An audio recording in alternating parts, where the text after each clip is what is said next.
Wow. So Jerry started calling people who she thought it might be. Yeah.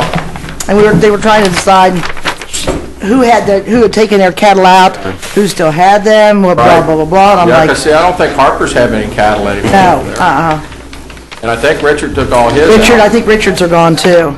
So the only ones we got is ours. And how them three got separated from the rest of the herd and ended up That's why they're going to sale barn. Well, that's what Jerry came in. She said, "Well, they're going to sale barn next week." I said, "Oh, really?" She said, "Oh, yeah. You do stupid things like this, you're going to sale barn." Mother doesn't keep roads. And they went and made holes that the bulldozer would have been proud of. I don't know. I don't either. They got too many. Jackie, they shouldn't have 60 head of cattle. Mom and Dad can't run 60 head of cattle. Does your brother have some too? Yeah. Oh. Well, no, he takes care of them with Mother. Oh. But yeah, that's their. Yeah, okay. It's like talking to your mother. Same thing. She's still your mother. I know.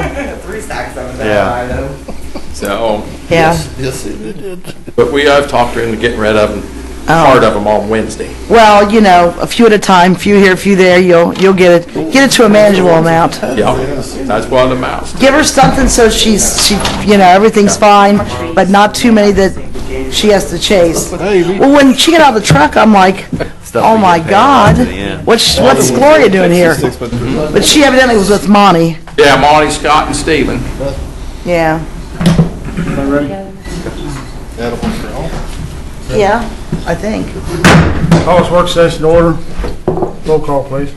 Jane Pope. Present. Aaron Cook. Here. Bill Bruner. Present. Mike Lawrence. Here. And J.R. Holcraft. Here. Leslie Votaw. Here. Mel's out of town. Mayor. Here. And myself. Okay. Called about the concrete program.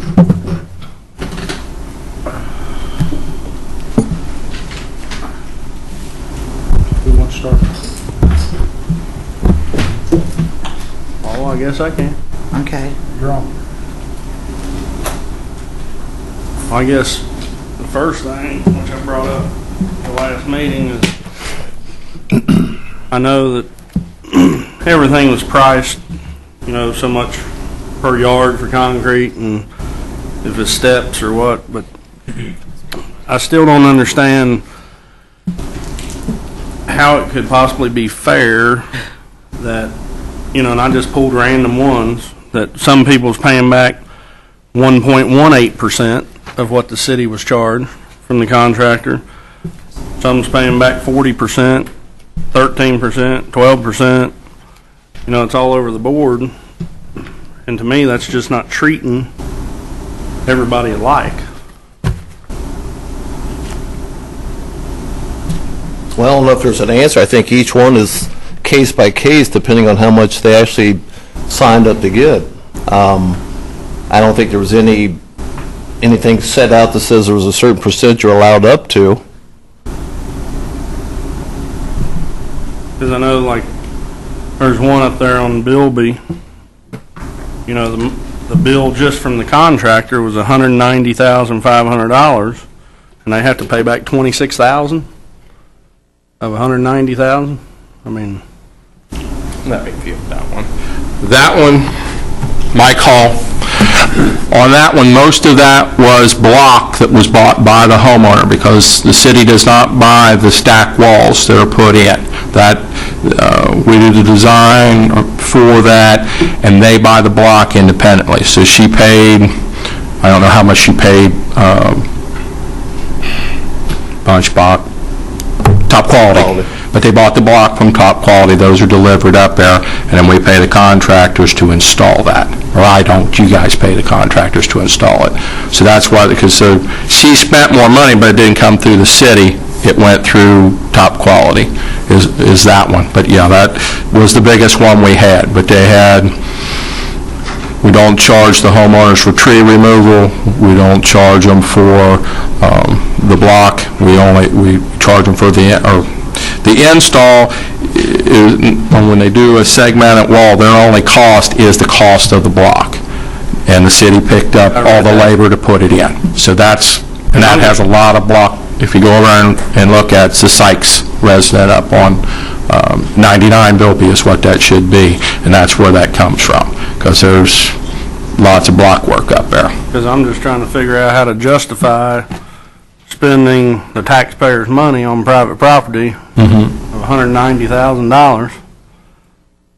But I mean, what I'm trying to do is answer how it got that way, and that's how it would get that way. Because some people, if they only get the free concrete, it doesn't cost them anything.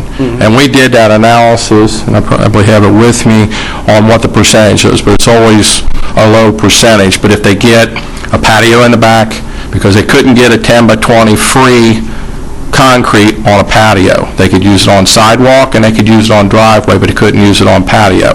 So if they did a patio in the back, then it costs a lot more money, because that's $675 a square foot as opposed to $120 a cubic yard if it's driveway. Same thickness of concrete, but that was determined before we come over what those prices were. So those were set by the city, and then when we do the drawings, the contractors bid the whole street lump sum, and lowest bidder gets to do it at that lump sum cost. And then they break it down, because we had several people who initially was going to be in the program and then dropped out. So we could just line item delete that from the contract if they didn't participate in the program. So. Because like, I know one of them I pulled out. Mike, I got a question on the one Sure. you just asked. So she paid for the block herself out of pocket, Yes. but the city still had to pay you $190,000? You didn't pay me. You paid O'Mara. That was part of it. Or paid O'Mara $190,000, Correct. and her cost was only $26,000. $26,000 that she paid to the city. Then she had additional costs for paying for the block. But that wasn't included in the $190,000. Correct. The $190,000 is what it cost for O'Mara to lay the block at that particular site. So she got a really good deal. Absolutely. And what rate did you charge her? What do you mean? I mean, how did you come up with $26,000 when the city paid $190,000, plus she paid money on the side for the block?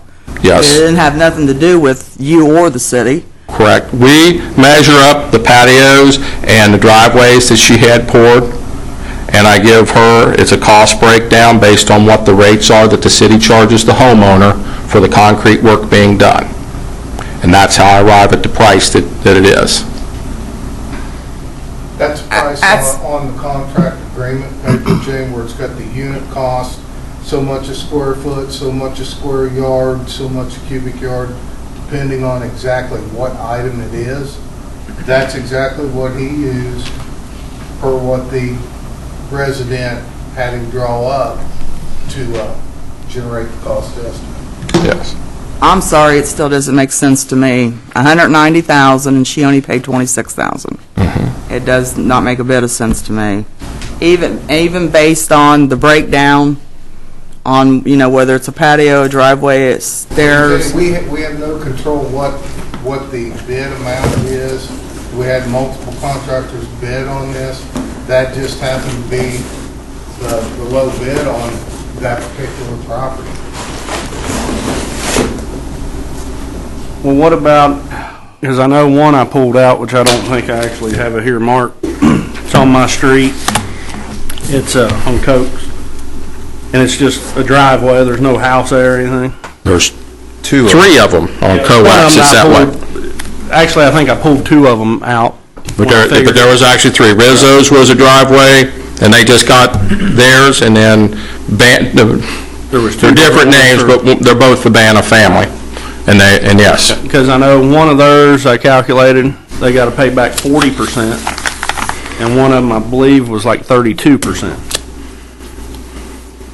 Part of that, Mike, you got to understand, when the bids come in, that's what we go by. It's, ours is set up per unit cost on the city's subsidized pricing that we offer all the residents.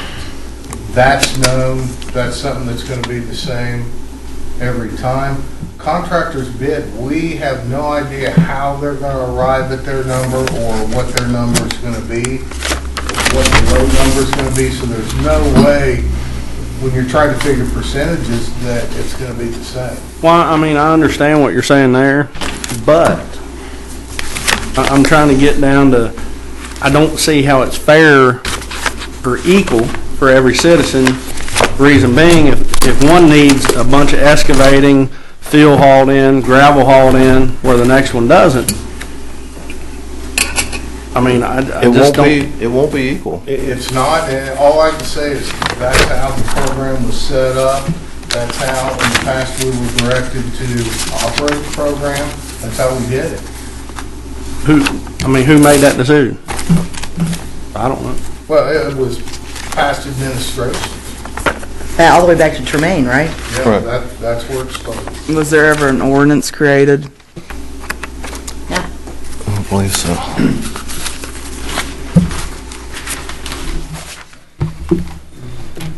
Went through council, voted on council. Excuse me. I understand that. Okay. I have no a problem with the 26,000. I have a problem with you getting paid $190,000.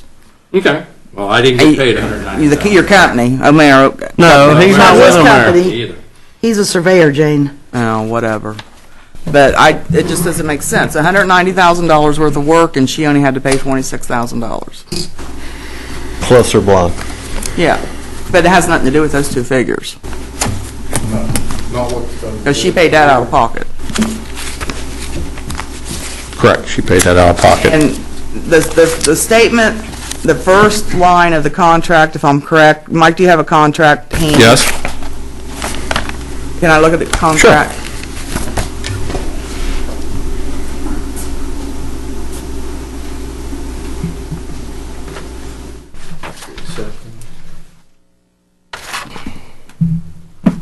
And just for the record, Mike and Mario didn't come up with this concrete program. I mean, it's something we've had to deal with from, you know. I mean, I didn't say you did. I'm trying to find out who set these prices, where they came from.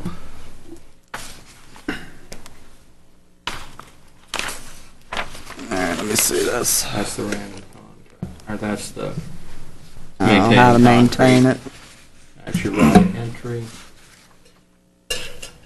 I can remember back in, I think it's 03, 04, they actually had wrought-iron railing This that is was what part the of the sign concrete is. program that the city provided How for much, people. what they're paying. And it was, gee, some houses would have may have been $40,000, $50,000 just in concrete, including the Stewart Iron Works railing. Since you brought that up, as I noticed in a bunch of things I went through, you know, city wasn't responsible or didn't take care of hand railing or anything. I'm just curious because we have a building inspector, For a second. you know, we have our own ordinances and stuff on buildings and handrails and walkways and steps. Yeah, and the handrailing were the responsibility of the property. And part of that is because of the comment that Mr. Todd made, that early on, that was being done and handled, and the costs were going out of this world. But I mean, is that being verified that it's done? Because I've seen some places, you know, has no handrails and stuff that I would sure think's required, but. Well, there was one up on Keener was a discrepancy on the handrail. Because like for doing patios and stuff, was there a permit bought and paid for to the city? For like any patios that was done and? The handrail you're talking? No, because don't you have to get a patio, or if you do a patio, don't you have to get a permit in the city of Lawrenceburg? On this program, that years ago, for the program, they waived permits because it was a city program. So no, Mike, I have not issued any permits over the years from day one. But there's not an ordinance that waives anything for doing this, right? I'm just trying to figure out why this is different than if I wanted to do my own. I got to come down here and pay and get a permit. I got to have it inspected. And, what? Well, I do know they did pass that. That was during Cunningham's administration. What year was that, Mike? Well, they Where they made actually, it, Florida. they made the city exempt from the zoning. Their own zoning. Yeah, that was done then, but long before that, actually during the Tremaine administration, I was instructed when they first started the program not to, since it was a city-sponsored program, not to worry about the permits or issue. That, you know, it was a city-sponsored project, therefore that was unnecessary. Leslie, legal question, because I don't know. Is the city allowed to be exempt from laws? Well, as far as the zoning, we did research on that when we made them exempt from the zoning. But that's been, like I said, I know, probably in the middle of Cunningham's administration. That was in the Plan Commission BZA arena. So the city does not have to follow its own guidelines? They don't. They're exempt from the zoning ordinances. Isn't that how it's read? I think so. Roughly. So you start using these. And that's allowed to be? Yes. I mean, like I said, we did research at the time. I hope you didn't enter into any contract. So everybody was signed up. Now, they may not have made it here to Dina until 13, but they were signed up with Mike. But it didn't. Anybody explain that, Mike, as far as...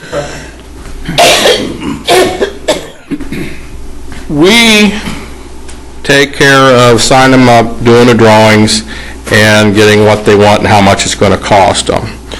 We had several people that I didn't know. We told them to go see Dina, gave them her phone number, set up an appointment. Most of them have primarily been the ones that were free concrete, where they didn't know anything, and they were older people. They signed with me, they never came and signed with Dina.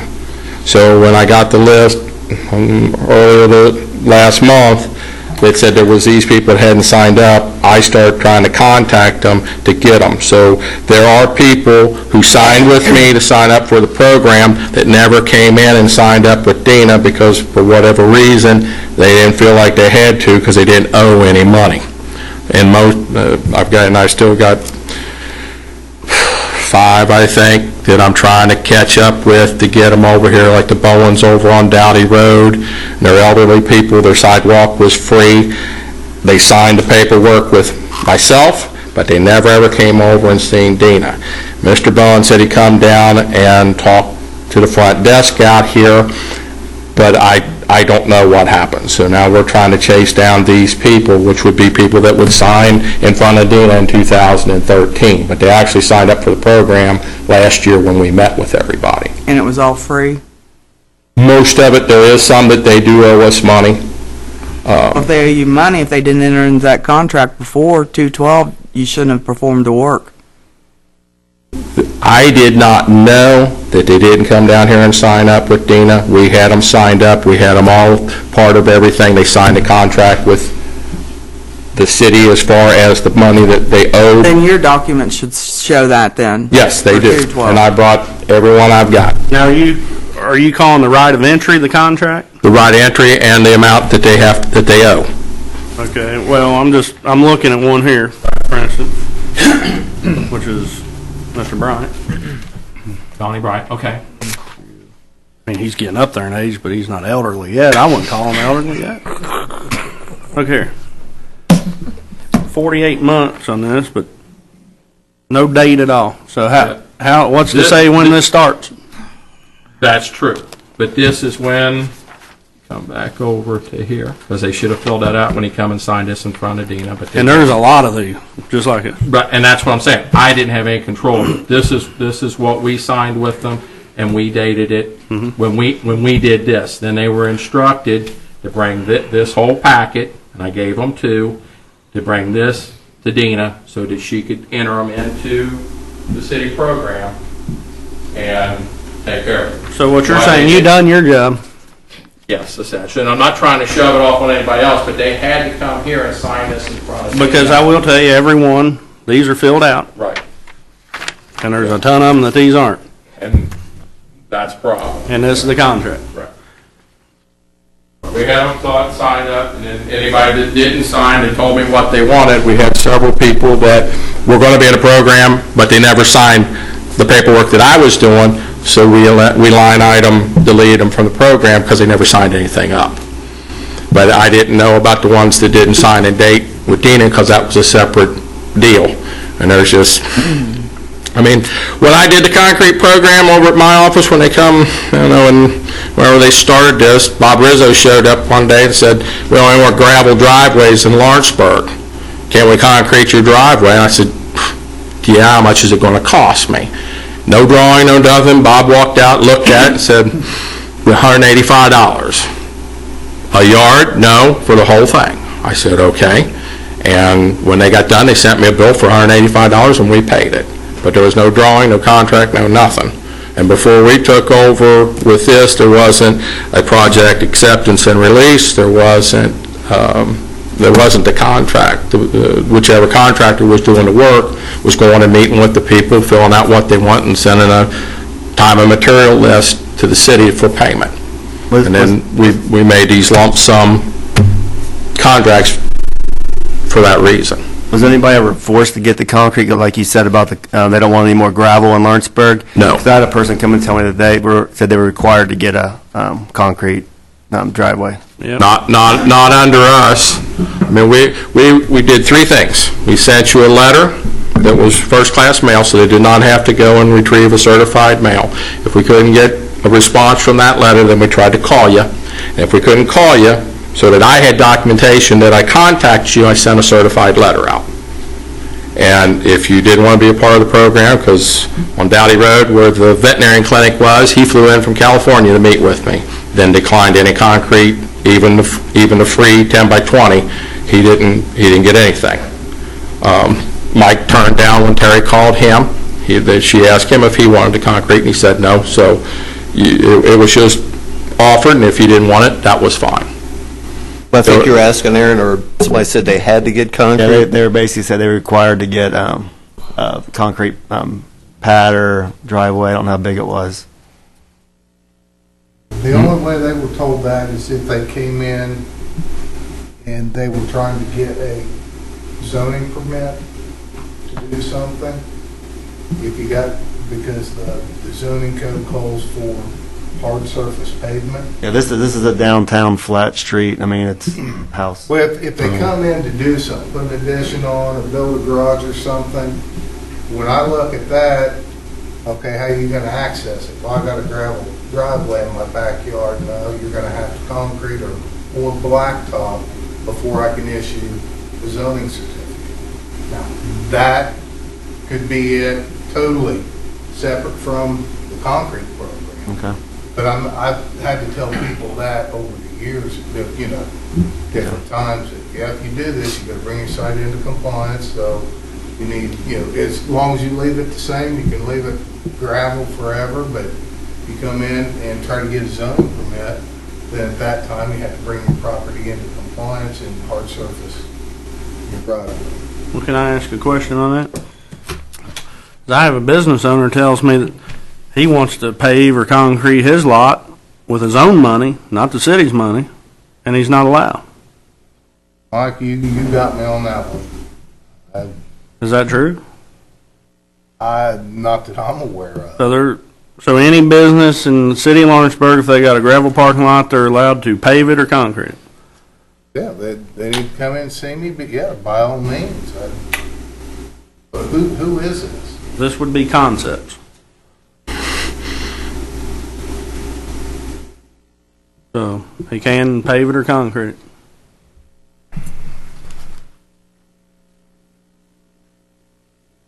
You have a non-conforming use there, though, Mike. He's grandfathered. I mean, that. No, I mean, he's a non-conforming use. He's been grandfathered in.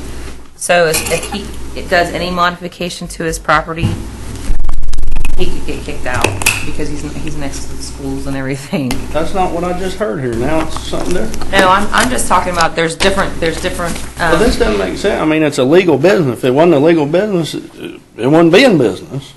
All I know is, as far as him expanding or anything, there was no way for him to be brought into a non-conforming use. Is that, as you can probably explain it? Is that There was state law something or else?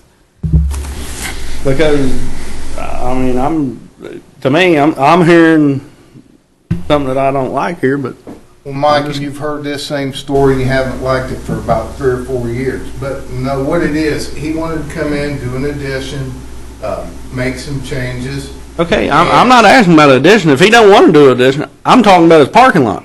I don't ever recall just talking about a parking lot. I mean, I know that was part of his plans when he brought him in. That was part of, but that was along with an addition, to put new restrooms on, come out the back a little bit. But if we just And- forget about that, if he wants to pave or concrete his parking lot, he's allowed to. I would say the hard surface it would probably be. I'd probably lean on, well, not Leslie anymore, but Joe, but if that's all he's wanting to do, he would probably be able to do that. I don't think that was ever brought independently. Like I said, the whole issue of non-conforming use was a big issue when he brought his proposal to us.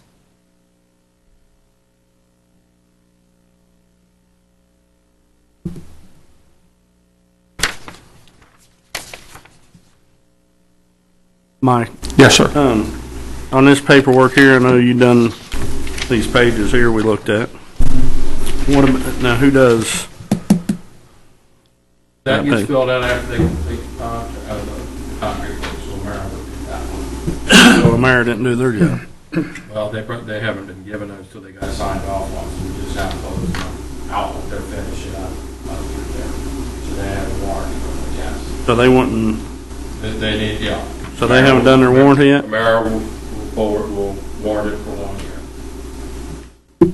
Because I didn't know who the contractor was on that, so that's. But really, it's gonna wind up being over a year because it's been done for, Well, we'll go Wow. back to when it was finished, and I've got when they finish, I've got that document, so they'll be warranted for that. That's on American, on the city. Provide that warranty. so the contract is the city. This is yours, the Exhibit A, Right. estimate of work. And right of entry is you. Yeah. And they found for the concrete cracks, Okay, and that's you. yeah, Okay. and the drawings are mine. And then one other thing I noticed in some of your drawings, that it says the free can only be for sidewalks. For sidewalks or driveway. Okay, and that's all, everything was, Patio in the back, that's all it was ever, yeah. okay.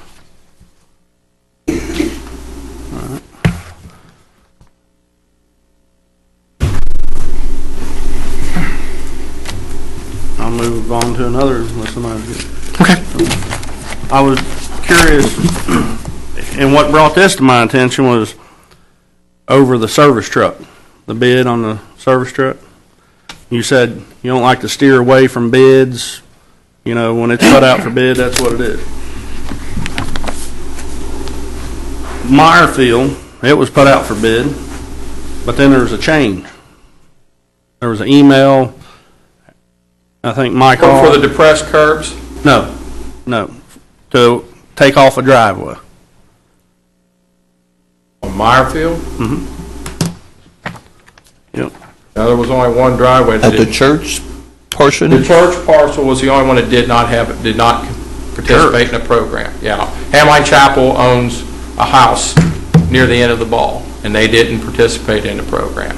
Well, there's a Meyerfield 5 and a 5A. That's the duplex. Okay, that's what I Like thought. Knowles' This old in, property. right? Yeah, that's right against 48 and, My big question is, why was there a change after packets went out? There should be no change. the change was because of depressing the curbs, which was the other thing, so to make it match up on what we had, that's what the change No, was. I think he's talking about during the. Because that's over here on this one. Mike, there are multiple addendums normally. The way we run that for a project, it sounds to me like that's an addendum that's done during the bidding process, but not after it's bid. If it's after it's bid, it's just a change order. But to me, once it's put out for bid, it shouldn't be changed. Well, Mike, there's a But process. here's the problem. You have one person, which got the job of that street, he bid that driveway for $3,600. And the bid he took out was for, I don't have it here, but I can get it, I think it was like for $19,000 or something. okay? But the company that didn't get the bid, he bid $18,110 and took out his $3,920 bid. I don't have it in front So of me, so I'm at a obviously, loss right they now. pulled, that company pulled their wrong bid out, on the 5 and 5A. So to me, that should have been caught right away and said, whoa, we got a problem here. Since there was confusion, There again, this needs to be rebid I or have to something. see what you're talking about because it's just not making sense to me. Nor is it me. Did we delete a driveway? Is that what you're saying?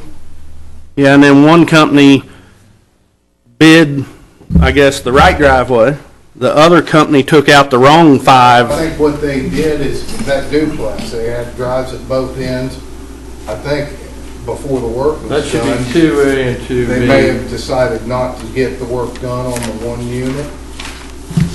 But, there again, it's a lump sum for the total of that street is how, it's a lump sum bid. Is how it was determined who was a successful bidder and who was not. I understand that, but if there's confusion on what they're bidding, when there's $15,000 difference in those numbers, that can make a big difference at the end of the day. I'm at a loss because I. Yeah, because they really should have don't been want to- bidding apples to apples, unless there was an addendum that came out during the bidding process. But I was just curious, like, if something like that happened, why wouldn't at the end of it, after it's bid, say, this driveway is not being done, Mike, we'd have to know exactly what you're referring to before I we could even know what answer it, that. they had the driveway up front that they bid, okay? Then they decided they did not want the driveway done. They only wanted free concrete.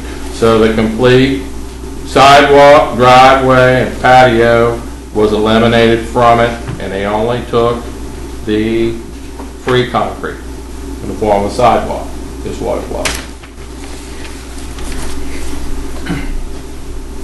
But that was after the award of the Yes, contractor. but we told the people that they could tell me what they wanted, we could deduct from the contract, but we couldn't add to it. Right. They had to tell me what they wanted to have done, because we could deduct, but we couldn't ask anybody to do work, more work for the same amount of money. We could deduct money from the contract, but we couldn't have them do work that wasn't in the contract. If it's what I'm thinking of, you'll see the driveway, an old section and a new section, butt to butt. Right.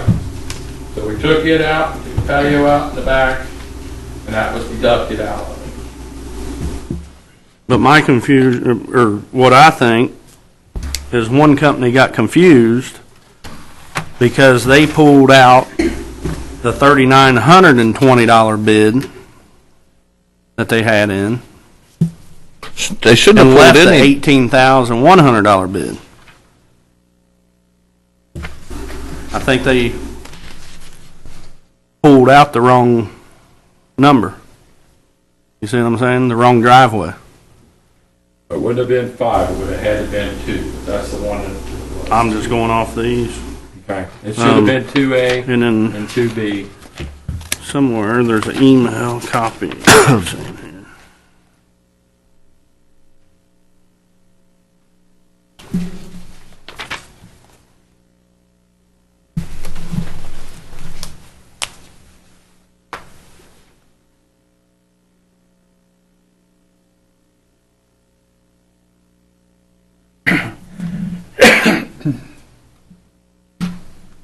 I got a question for Leslie while you're studying that.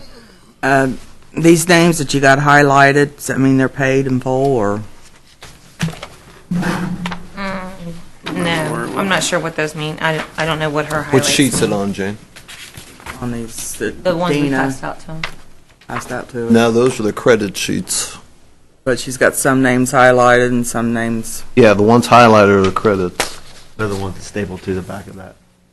Yeah, should be documentation for the backup of it. The rest of them were like an overpayment if they overpaid. Can you see right here? Bobby Mills. He had a $100 payment that wasn't recorded. Think like this is saying 5 Meyerfield Drive, add a bid price for a What the problem was. foot by 4 foot stack wall, but I didn't think you could add anything. Tells you what the situation That was. was number 5. That was.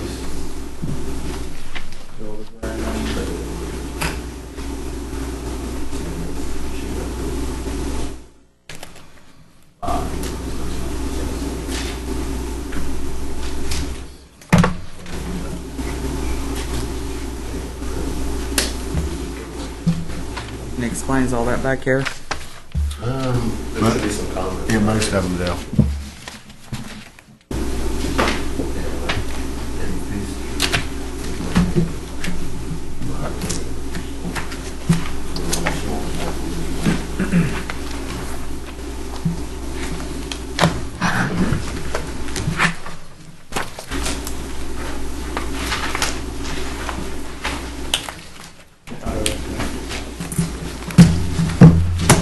Now I'm really confused, because why did they bid a 5 and a 5A on Meyerfield? And Mike, is it shown, that would have been after the award, though? Unless it was No, it's in their bid packet, or what they submitted. It shows a deduct or removal, or, They bid it two ways, one with a concrete wall and one with a stack wall. But they're,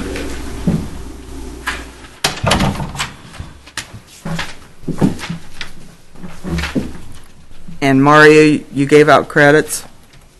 yes.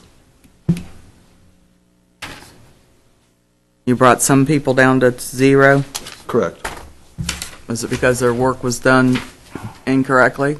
Well, if you look, and I'd probably have to go through and explain because to see, you Well, what's. come here and it I'll just show you. throws me off so bad that I can't believe there's this much difference in bidding. Because if you come up here to one of these bigger jobs on Meyerfield, Here's Linda. Okay. you know, Omer's $8,000 higher on this driveway. But then you come down here, that same company is $8,000 less. Omer bids $3,000, and this company bids $11,700. I mean, my God. That's what I've been doing. OMARA. I could see if they was way off on everything. You know, another one,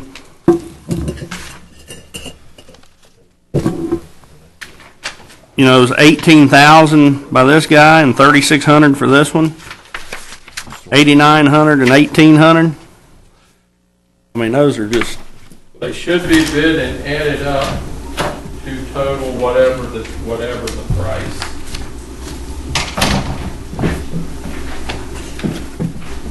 because typically, Their lump sum price, and then those are their individual prices. Right. So it has to total up, and theirs has to be lower right.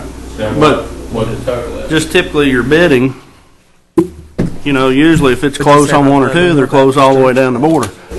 Yeah. Fairly close. But to go from 3,000 to 11,700, 1,800 to 8,900, You know, and I guess we've had to get the bidders in here and ask them, Mike, because we have no idea how or why they come up with certain prices for different things.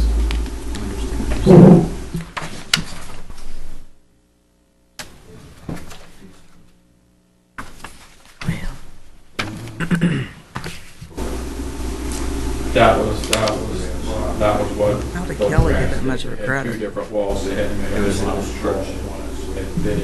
one for stack wall, which they wouldn't have paid anything. Who absorbed that cost? Cheaper. One was a concrete wall, and then they didn't do either one, but they decided they wanted a wall like they were done. But he got like $10,000 worth of concrete, right?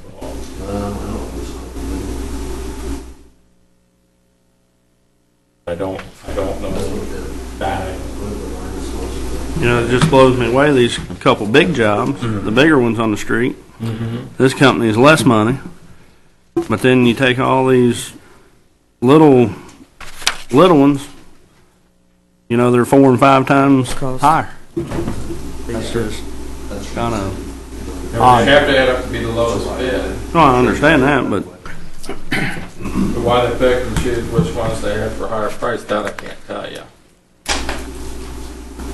The total number has to come out lower than they would have been on bid, so. because I mean, I can see ones that, you know, 2,100 and 3,900.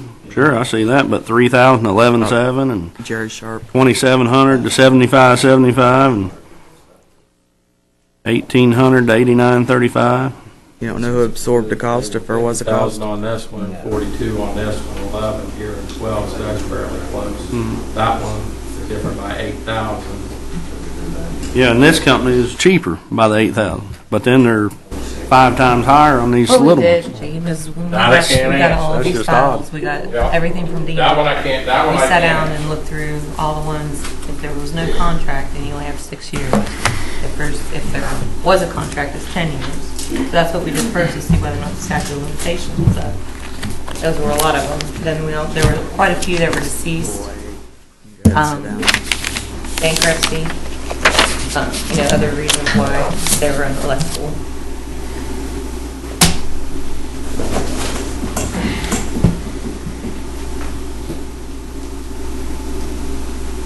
What'd you find out on that, Mike? I'm sorry. It was the difference whether they bid a wall or didn't bid a wall, and they bid both walls, concrete wall and the stack wall, and then Hillbrands didn't do either one. So we exempted the wall on it.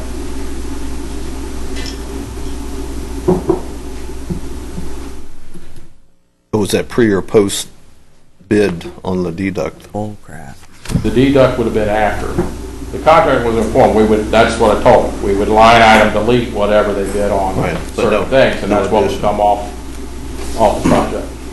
When you did this, Leslie, you should have went through there and you should have told us why it was a write-off.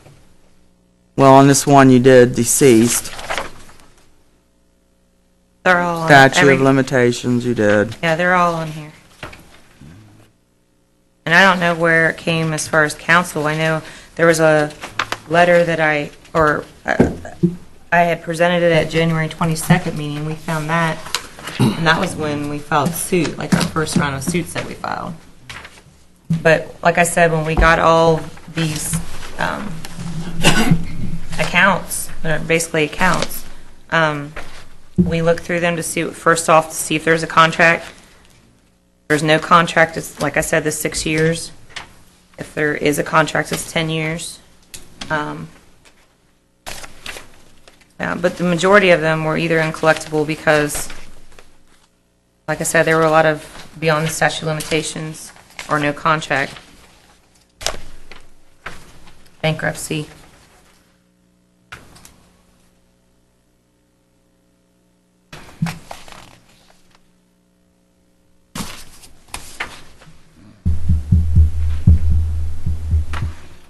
When there was a deceased person, we would make sure that there wasn't go check, see whether or not there was an estate opened. I noticed there was one that was wrote off. That's a city employee. Linda Harper? No. Jimmy Cunningham? Who? Jimmy Cunningham? Those beyond the statute of limitations. No Actually, contract. No contract. But the city bought that property, and I can't believe couldn't withhold the money that was owed to the city. I don't know how old his was, but I don't have that in front of me.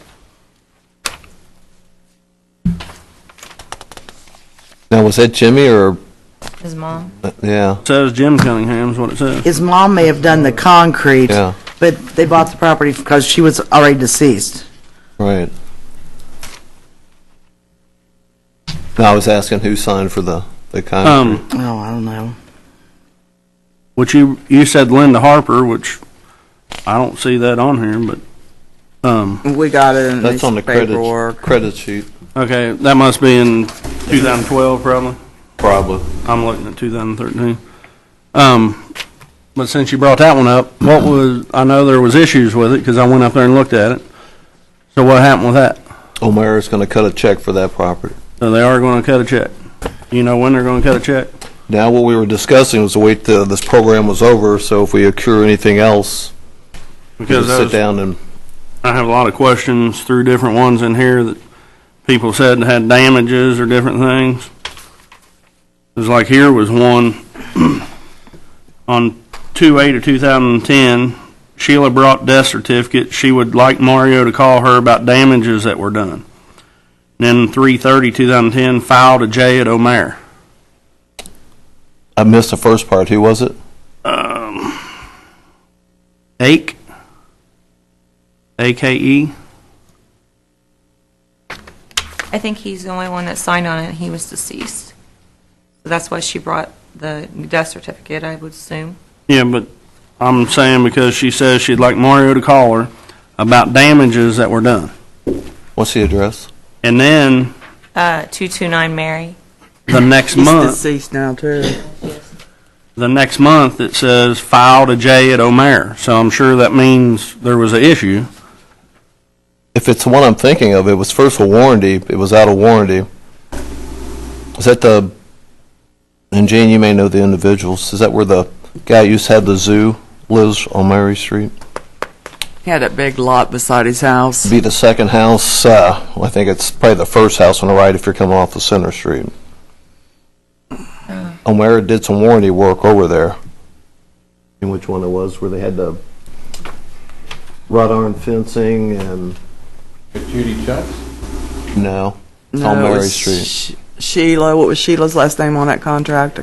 We went over and corrected, there was some water. Her dad lived there. Correct. Credit memos The under work Ralph. the work was performed for her dad. Ralph. Ralph's deceased. Correct. And now Sheila's Correct. deceased. There was some warranty work where the concrete was actually, had settled, draining water towards the house. They went over and corrected that, and I think there was an issue with the wrought iron fence. They actually corrected that also. KY was 118 Butler. Concrete, O'Mara absorbing cost per Mario.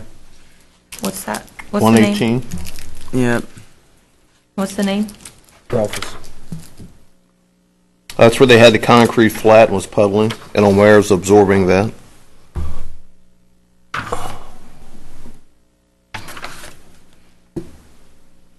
I think I total about $4,500 what they're absorbing in credits, thereabouts. Are these people that still owe right here, Leslie? Which one you got? Received payments? No. Invoices? Yeah. 'Cause I see more people deceased on this list, Bill. On this list? Yeah.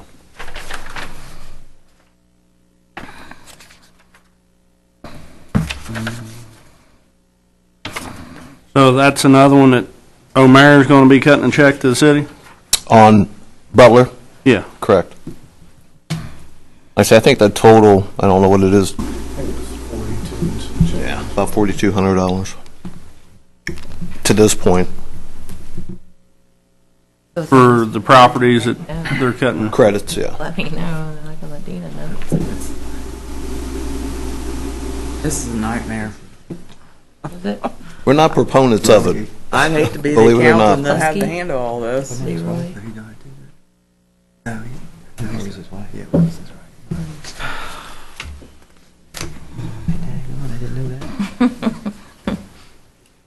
But what we've liked to do is say anything positive about it. I think it's increased property taxes, it's increased economic development. I know that's, Now for $190,000 payment for. I got to ask something, one thing, because $26,000 you said about the property job. taxes.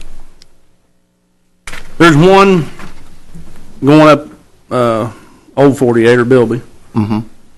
House, the driveway got done in asphalt. Only one. Yes. There's a And I know shut-in. at the asphalt bottom. is not taxed. No, well, I don't know. We did that in asphalt because the lady that lives, there's two homes at the back of that. She's a shut-in. We were concerned about her being able to get in and out. She had to go to the hospital or doctor or whatever. So I cleared it with Mario and Michael to pave that in lieu of concrete simply because we didn't want to, we couldn't have a driveway blocked for 7 days for the concrete to cure. That's why that I one's was black. just And that's curious, the only I know one. that was the only one that was. Yes, and that's why that one is blacktop. but in saying that, Mike, I mean, if it increases your value, you know, if it's based on fair market value for property now for your assessment, so if it increased your value, it's going to increase your property tax. I just know that they don't assess asphalt, but they assess concrete. That's what was done, it was done for this protect her. That's why I was not- curious. And I didn't know about the blacktop not being. I mean, it'd be there, you know, if every other one or something was asphalt, but just that one. That was the only Notice. one that was asphalt. There were yeah. several people declined to do the program because we wouldn't guarantee that it wouldn't increase the value of their property and the value or their tax amount too. And of course, we couldn't do that. here is one, let's see, February 2010. Russell called, he said the concrete work was bad and sloped towards the house, causing water to drain into his basement. He talked to Grace Case, and she told him not to pay for the work. What's the name? Russell Boyles. And then also says no signed contract.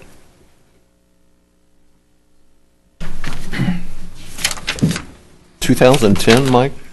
That's when this note was put. Looks like it says the invoice was 8/11 of 2008. I would say, yeah, it had to be sometime long before 10. Yeah, with the statute of limitations being up. And we'll review them on August. Well, I was curious about the bad work and the slope towards the house, and, I mean, is that the case on this, or? I don't recall that case. That would have been on a reso.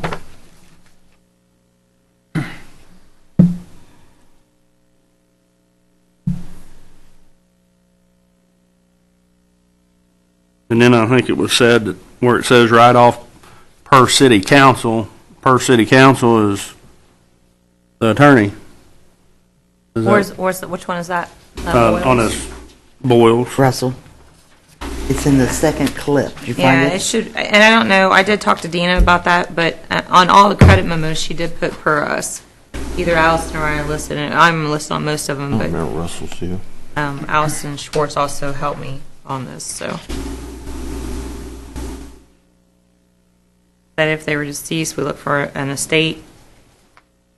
So, I mean, are you only saying to write these off because of statute of limitation, or Statute is that of what you're saying? limitations, or they're deceased, or it's uncollectible because there's no contract. Because, I mean, you don't have the authority to make that decision, correct? I mean, as far as the 6 years, if there is no contract. Right, the statute of limitation. Right. I mean, you could try, but they'd have a defense to it, and it's just sending basically good money after bad. That's what.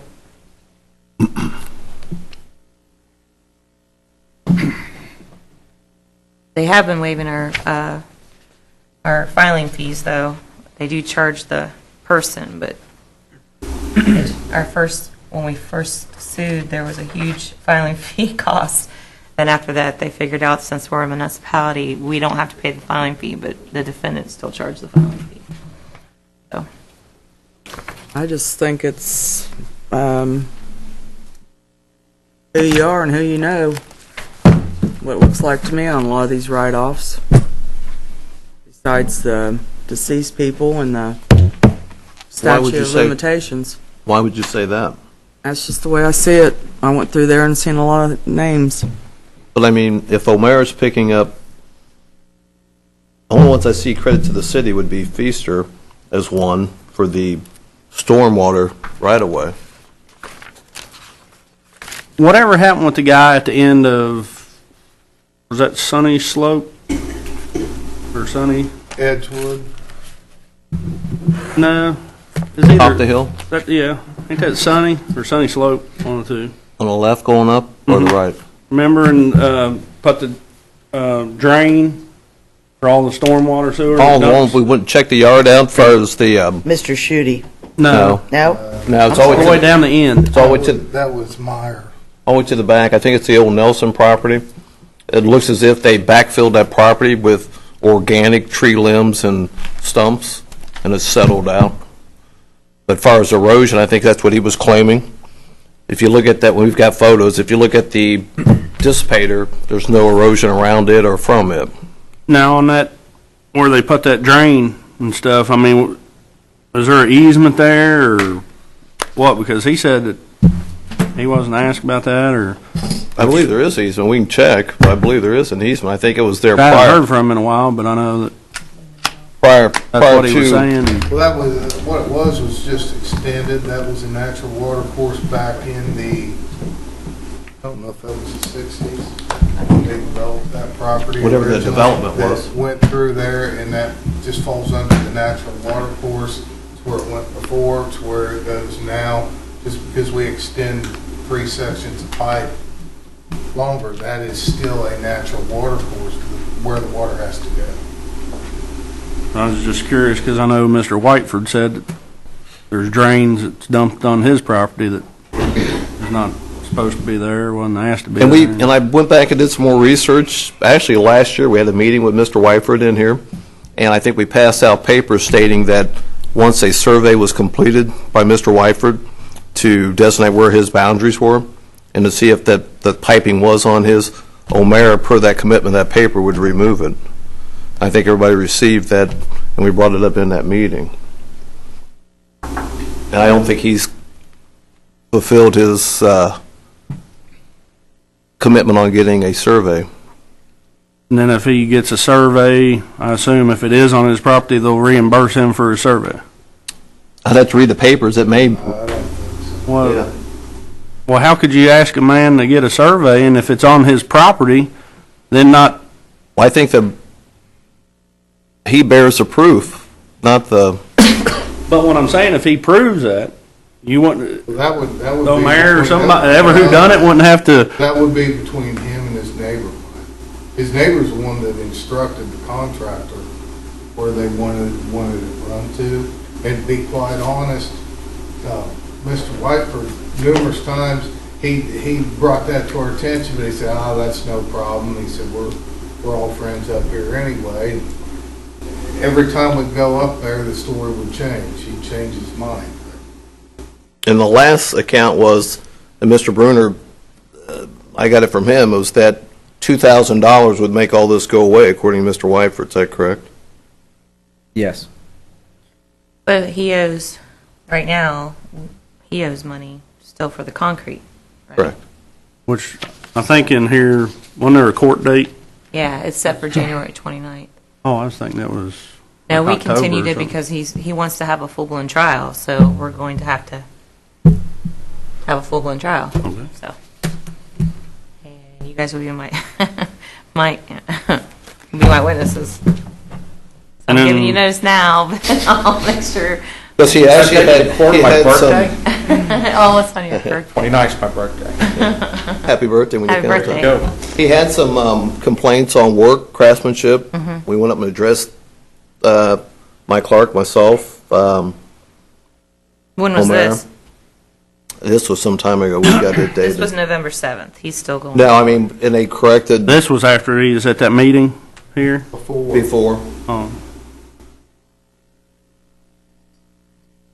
Yeah, and the corrections were made, he was happy, and then 3 months later, he resurfaced with some of the same complaints he had before. I mean, I'm just not sure how to handle it. That's when Mr. Bruner kind of volunteered to be a liaison. And O'Mara has offered to reroute them. The only problem is we've had the state to deal with, because the rerouting would actually go out in the state right-of-way of the piping, which the natural water flow, and Mike kind of helped me out here, is through a common flow easement through there. It is what happened right behind Mr. Whiteford's house, that it's a big hollow. And over the years, he's filled it in, but since the glacier moved through here, it's been a hollow, and that's where the water naturally goes to. I guess the biggest difference is they actually ran a pipe from the garage over to the wood line instead of having it splash down and run across the top of the ground. And that was discussed too, that they could even cut that off and put splash pads down and let it go back to surface drainage. Was one option. And for the record, when Mike and I left, I think the first time, we actually crawled around, went through everything with Danny on site there, and he was fine. He was happy the third time when we made the corrections too. Correct. How far back does that go? At least 2 years. All right. I don't see how any judgment could be made against any of these people based on the way the contract was written up, based on who pays what, and what percentage? I don't see how you could get any of these through a court system. Well, that's what concerns me with these newer contracts, that they're not dated or anything. I mean, Our part's dated, but Yeah. if they didn't come, and most of them came and seen Dana, but there is the ones that didn't. And especially the contracts that were previous to the year 2012, where it stated the city of Lawrenceburg would pay for all labor and materials, which a lot of the people paid for partial labor, partial materials. I don't know how any of those could stand up in court. Well, I don't think you forced anybody to engage in the program mode, did you? I just think if I mean, just, speaking myself, but you're going to have people that, if they invite someone on your property to do work, and you're out there telling them what you want, how you want it, and then the bill comes and you say, oh, no, sorry, I'm not going to pay it because you didn't have my wife sign or you didn't have this. I mean, it's a matter of principle at a point, and there are people that are going to get what they can get, and there are people that are going to pay their dues, and I just think that it's kind of crazy that someone would have people come on their property, do all this work, and then say, I'm not gonna pay. It's not gonna happen. I mean, that's just, I guess that tells the character of that person. Well, the only thing I can tell you guys is that every homeowner was approached with the same prices across the board for what they were having done. So there was no differentiating when I did it, anyway. These are the prices, we give them the price sheet, just like what's in the packet. What they were having done was then scheduled that way. There was no, on my part, there's no consideration on what the contractor's going to bid on doing the work. But the price that was presented to them was based on the quantity sheets and the price for what was being done that the city provided. So that's how we arrived at the cost. There was no percentage of what was being done or anything else. It was 100% based on the prices that the city came up with for the work being done. That's how the prices were administered across the board. So there was nobody that was given any favoritism as far as what they were getting done. If you had 10 yards of patio, it was the same no matter who was getting it. If it was 10 yards of driveway, it was based the same way. it's just if you needed fill or gravel or... If you needed fill, gravel, or if you was having a tree removed because it was in the way or something like that. The mountain cut down or whatever, you're right. I mean, that's where the difference comes in. So you're telling me that anybody had a driveway put in and they got puddling in their driveway, they can get their concrete written off per Mario no. and absorbed by O'Mara? No.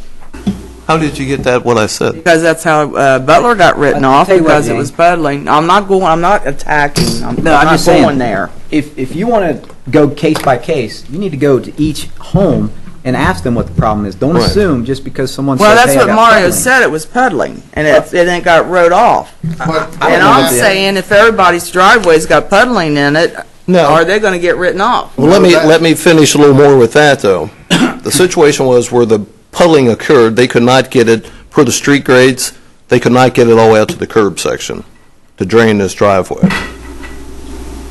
They would have taken either inlet boxes. So they accepted that as is, they didn't make them do it over, they're just leaving it that away? Correct. And that's why O'Mara paid the difference, because it was cheaper for them if the homeowner was going to live with it, as opposed for them to tear it out and try to make the grades go away to the curb. And that's between the homeowner and O'Mara, or whoever the contractor may have been.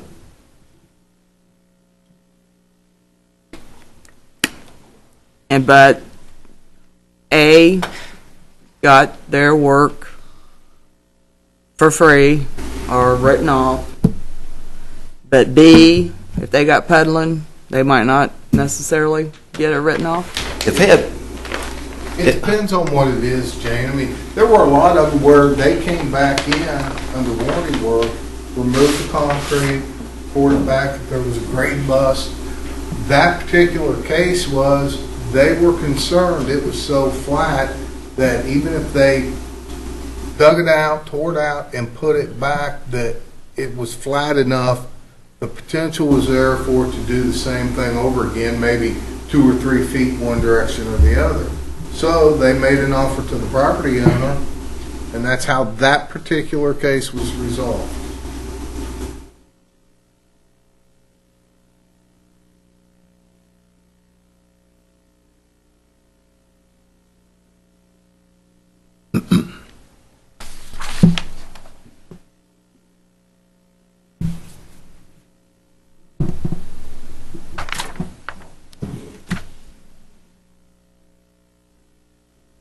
No, there's been ponding where we've made the contractor come back and remove it and redo it. No questions asked. I mean, for the amount of concrete, not just one particular contract or contractor, I mean, you know, we deal with a lot of concrete, a lot of jobs that if it's not right, then we feel the contractor needs to redo it. We have a contractor sitting right here. I've made him redo things before. Nobody's perfect.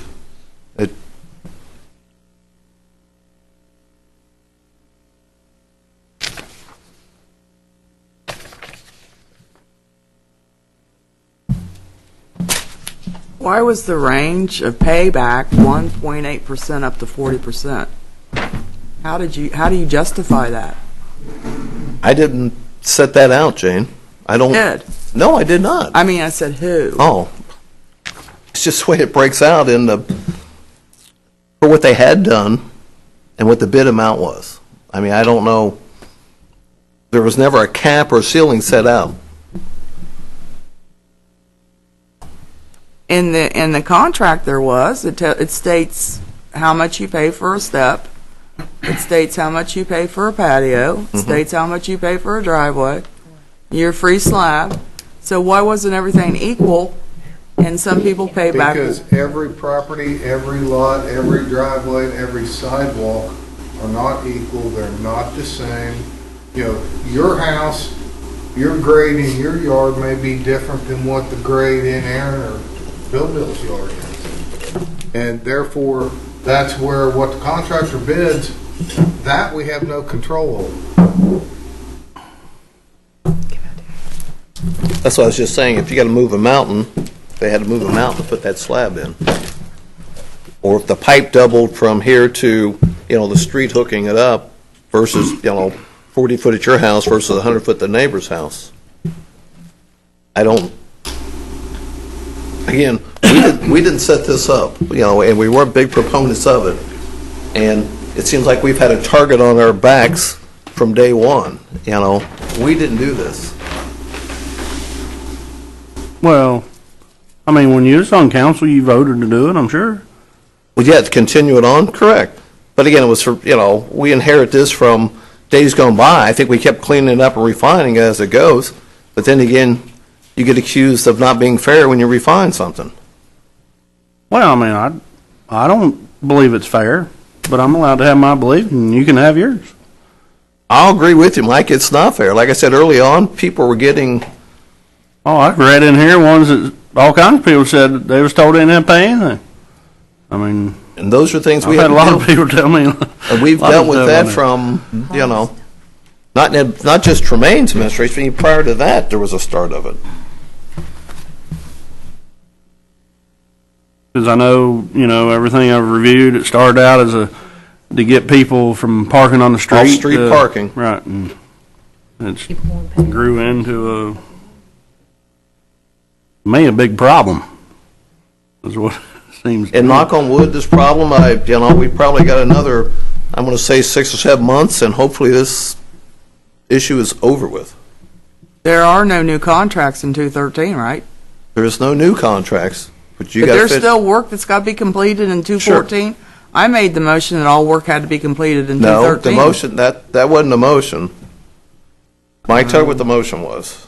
That they all had to be under contract. Correct. No, they all had to be under contract in 212. At first, they all the best I remember, at first when you made that motion, that is the motion you first made. Correct. And they explained that there was no way it was going to happen. And then you said as long as it was under contract. Correct. before the end of As long as they were 212. signed up, and that's what Mike was, And completed in 213. no, not completed. We'll have to go back to those minutes. I think I put that on there.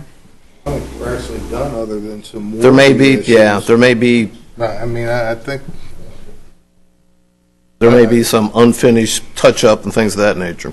Yeah, But I'm not going to lie to you and say that it's all going to be done by December 31st of this year, because I'd be lying to you. But there's nobody that signed up after your date you had made the motion for. I don't think you have any concrete, at least on the streets I did. Coax is done, Crossbow's done, Bill County's done, except for the ones where we have an argument over Correct. a correction. If But there's, the contract work is done. correct. So, I mean, yes, it is done, but there is areas where we've got people that want things changed, and we're going through that with 3 properties, I think, to get resolved. And we've got a But as far as couple- the contract work is, you will meet Right. your deadline of 2013 because they've done all the driveways. So if you see like a truck sitting out there doing work, in April, I don't want you to think that, we're trying to be sneaky or we didn't commit, because there's going to be things to be done.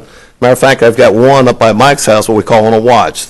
Too much sealer got put on the property, Right. and depending what it does, I may make the contractor take it back out.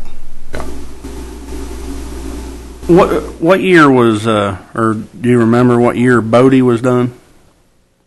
I do. 03 maybe? I bought a house up there, and before I bought the house, it was between Gabbard and Tremaine's They jumped, administration that was change. kind of funny because they jumped up there, they were doing all downtown, then they jumped to Bodie. I think Bodie was the only one they went up on the hill to do. Right, they peeled it and left it because they weren't getting along, it was a campaign year, and they left it like skint for a long, long, long As a time. matter of fact, it caused some flooding issues and things of that nature in was a some of the bad deal. properties. So when was it finished? I have no idea about that. I just mean, has it remember- been, I bought the house in '02, and it was. I think we It went was up there and before finished that. it probably in 5 or 6. No, it was done somewhere between 2000, 2004. But I can't hardly. because I had It a, wasn't. Well, no. It wasn't back up 02. by Nance's property after that. And that Bodie, There was no work going on from the time I moved there. we put new prior to drain that. basins and curbing.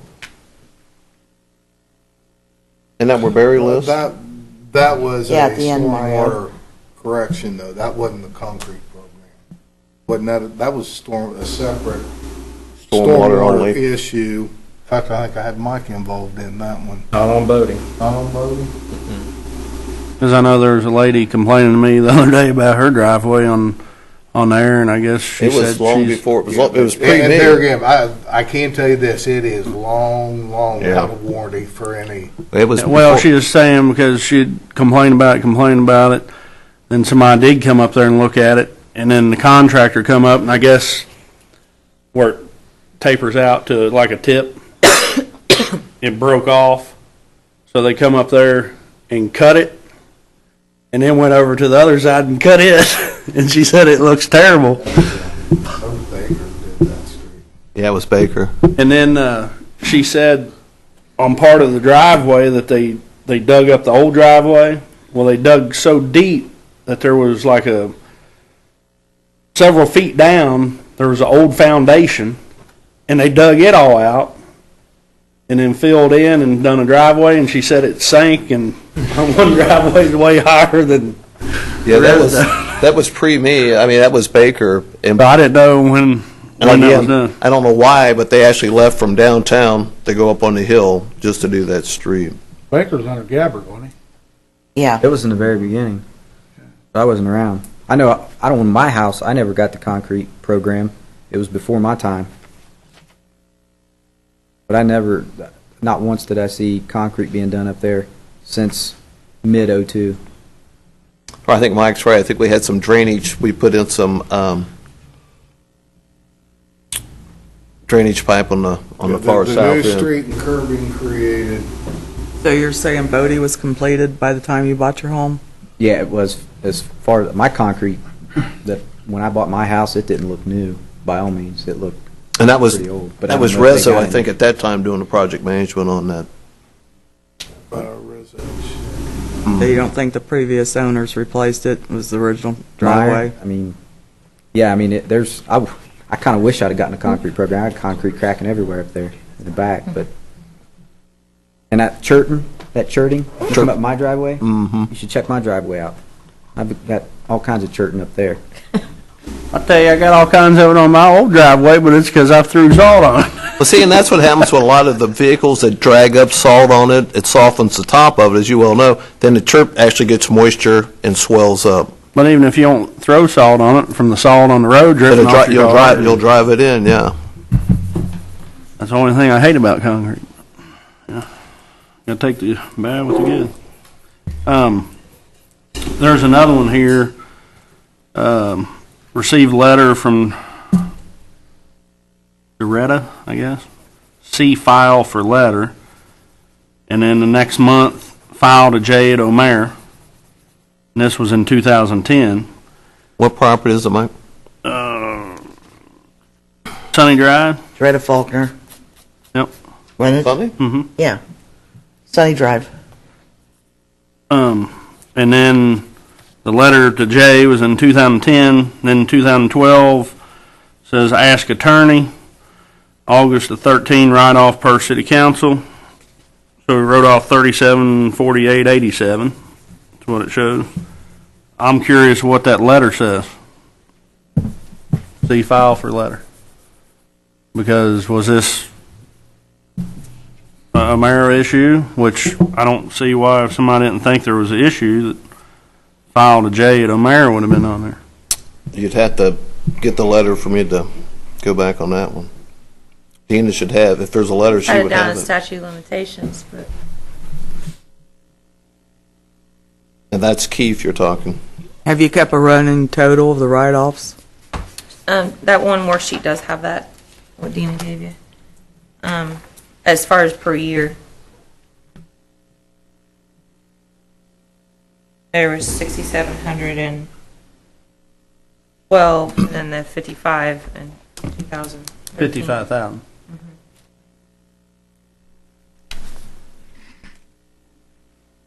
I was just curious what that letter said, and if it was, if there was a problem, it went to O'Mare. Was it taken care of or not taken care of? That one I can't answer.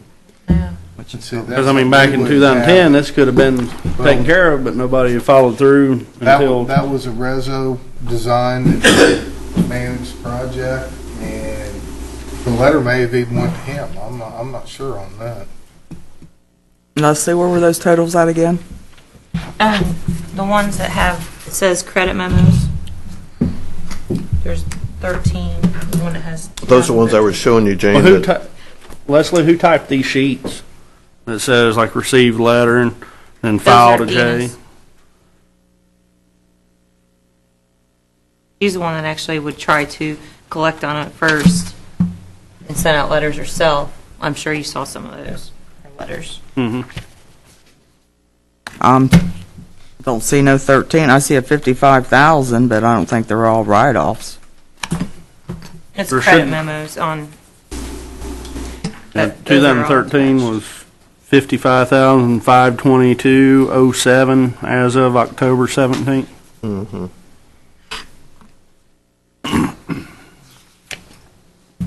I think that's what it is through November 19th. $6,709.45. That was the 2012 amount. 1355,522. Those are not actually credits. Well, they're credits, but they're write-offs. Write-offs. So this sheet over here I got for 55,000, is that a write-off too, or were people paid?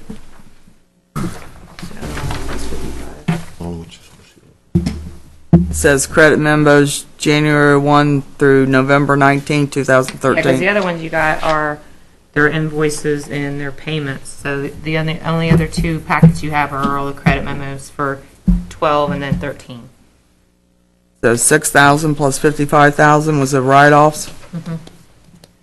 Well, and there's actually Deduct the 5,400 and 1,655 1,655 that are deducts on the contractors that are not write-offs. The contractor's going to absorb that. Which one on 2013? 13. How much? The two that are highlighted, Mike, one of them, Did Mike get a sheet? contractor's gonna cut No, a check I for don't get it. 1655. Oh, it's this one. Okay. And then the other one, About midway back, Mike. you'll And see all the another clip. highlighted ones are write-offs. no, Deducts on the credit. on this, is this one you're looking at for 55? Okay, Two I'm on high- 55 now. It's got two highlighted. Right. One of them, contractor's gonna cut the check for the 1655.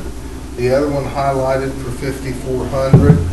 That was already deducted from a contractor for payment, where we paid him that much less on his contract. He worked it out with the property owner that he would eat that amount of money, and they accepted his work. So the balance of 55 minus the two highlighted ones As are the far write-offs. as we know. And then we go to the January 1 through November 19, 2012 credit. Are those write-offs or the highlighted ones? Some, Some are, Some and are. some. right. Like the first one there. Right. Is that going to be absorbed by anybody? Yeah, that's an O'Mara. Okay. What about the next highlighted one? That was a miss. Miss Bill. That bill was, I believe, from 436, the adjacent property owner. So nobody Passed away. absorbed that? The city absorbed that?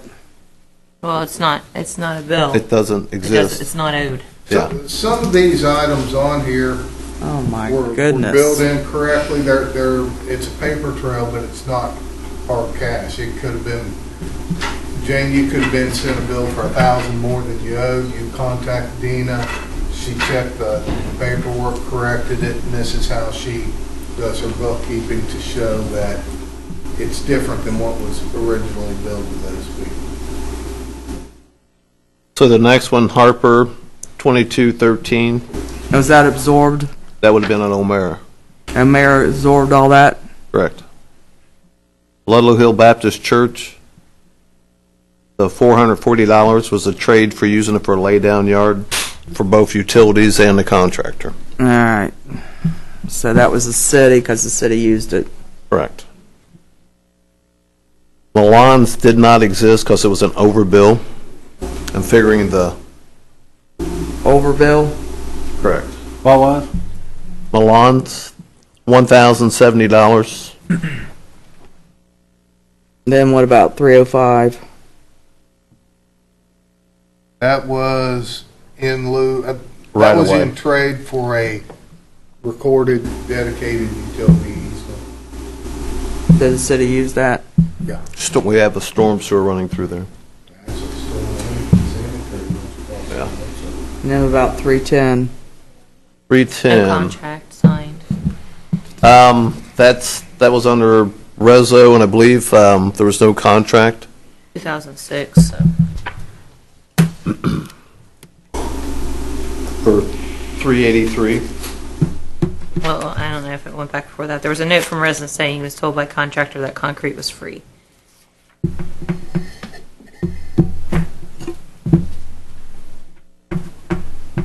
So out of all those, one was an overbill. The city used it, so they didn't charge them. And O'Mara absorbed for cost. That's what I'm saying. 1, 2. I see 2 on O'Mara there. That 315, was that absorbed by O'Mara? 315. Yes. 314. 314. Yes. And then on the other one with the 55, 388.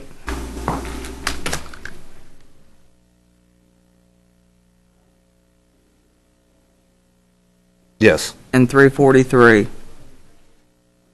No, What was 343? that was another contractor. But it was absorbed, what was his name, you remember? Or their- Angel Excavating.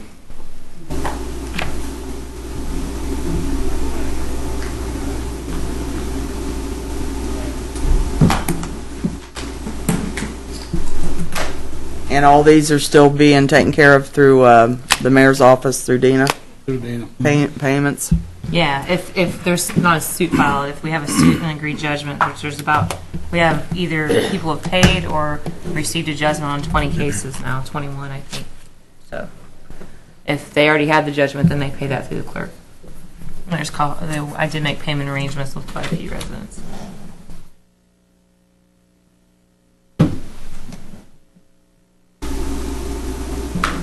Like here's one. Says Gary called, he did not get all the work he was billed for, was also told that he would not be billed. And then it says file to Mario Todd and J. Ed O'Mare, no contract signed, ask attorney, write off per city council. Which, I don't know which one that is. This is on Main Street, 530 Main Street. Gary Merritt. Gary Merritt. Wow. But what Gary Merritt. my question is, like something like this, has somebody verified, pulled the billing out and verified the work was done that the city was billed for and paid for? Or? No, that particular one I believe was under Rezo, so it's whatever his directions were at the time. But I mean, the city should have billing to them, right, what they was paying for? Correct. Did anybody? It should have been verification from Rezo. It would have went to Rezo first, processed, and then to the city. Just like Mike actually gets it before we receive it, so he can verify the actual physical for what they signed off for. Then if there's any debates or problems, they call me out there to find out what they are.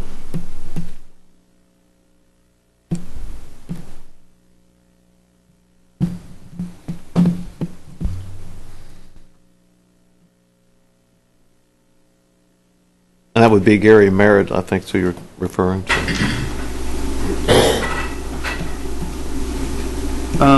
Here's one that, which it goes back to, oh, okay, this is the one we talked about on Butler. Because originally it says, file to J. O'Mare, and O'Mare and Mario said this needs to be paid. And then file copied to Votal, and then per Mike Clark, there's warranty work to be done, put this on hold. And then the last thing, Mario called O'Mare, will absorb the cost on this instead of redoing the work. Which one's that, Mike? The one on Butler.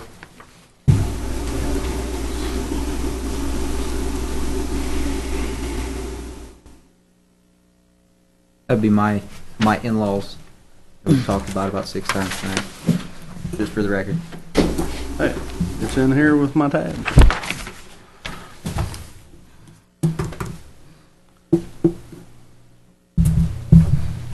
We get ready to go into their meetings. If you got any more, let's set up another work session. You got more? Tell you. That pretty much does. You're done? And Mike, if you have any other questions, I mean, if there are any ones that we know that were filing suit or any other questions, I mean, we made files for everyone. The only other ones was, and I assume probably, like you said, on the one that it got postponed to January. Yeah. So I assume that the ones they had nothing about what happened in court Oh, had yeah. been postponed, I assume, or? Actually, I mean, I have a whole list of things, like, we did get quite a few judgments on November 7th. Okay. And then there were about 4 cases that were postponed. There were some that were, I don't know, I don't know, it depends on the amount, and I'll bring that back to you all. If we want to do a skip trace on them, we do have a company that can possibly find them. There's not that many, so it might not be cost prohibitive to do that. Entertaining motion, adjournment. So moved. Second? Second. All in favor? Aye. We're going to have a short recess for restroom break before we start the next meetings.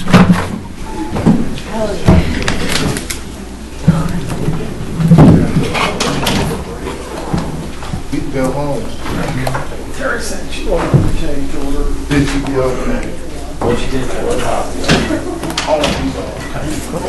That's the number 4.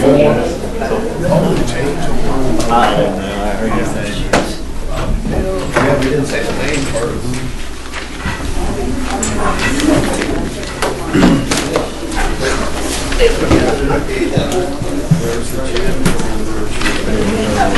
You're losing weight. You live in Kentucky? Yeah. I get nervous anymore when I see. I understand. You've been trying, huh? I've been trying. How you doing? Really? Yeah.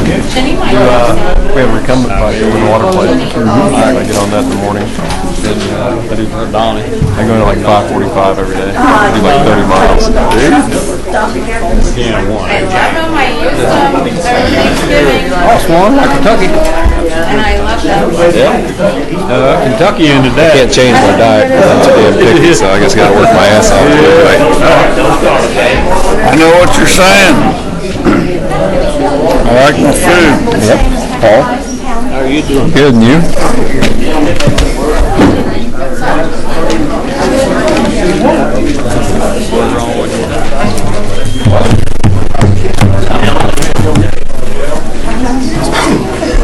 He's right out.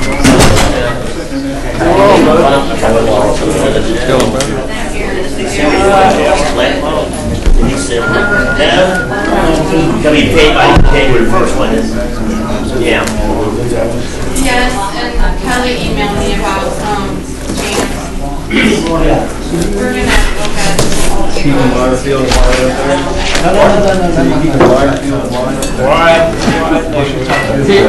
He's my governor at the end of the street. Why don't you try to call him? Better get up there from gas, please.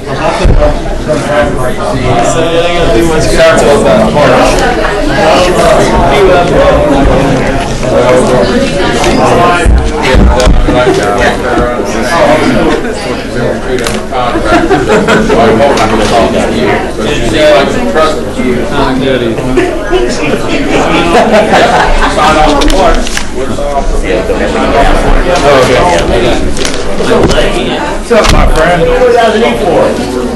You said look at me like, oh man, here he goes. He's upset about his ass. Huh? When you go through the psychic. I'm running this thing. Yeah, this is, you think I'm holding the dark.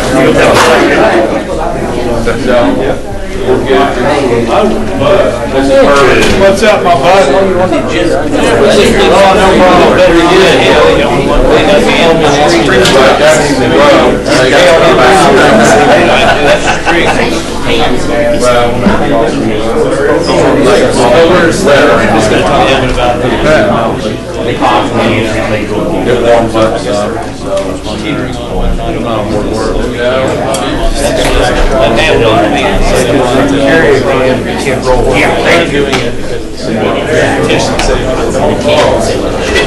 well, I think so. I mean, anybody that doesn't have to be, they've asked me stuff that can't say. It's basically Bob Reservoir.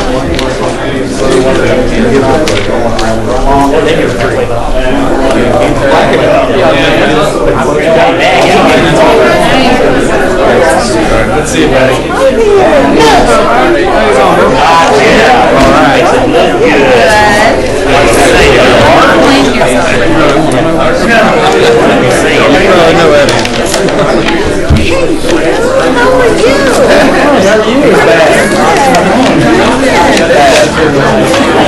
You want any candy yet?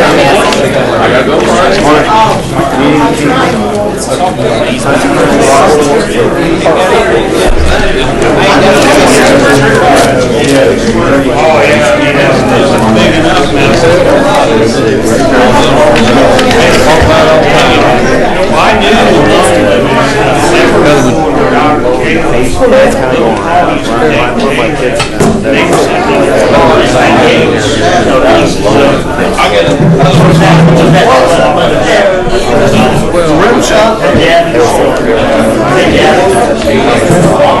They just sit there and get out. Try. Be good, man. Wow.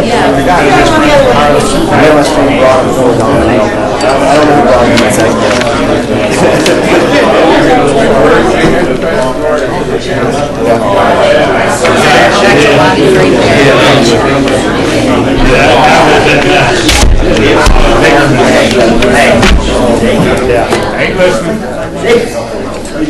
Yes, I do. In that case, if that's the truth, I do. Oh, fine outside. You got one too. What's up, man? Tune in.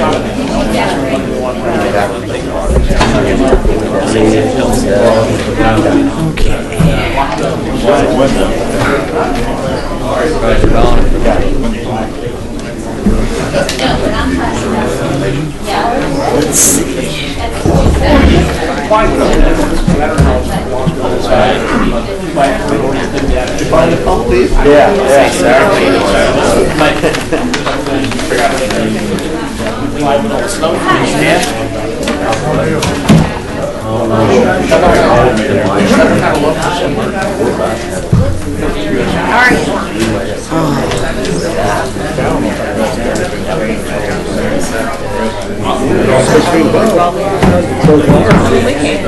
Okay, hard enough. Well, that's the problem.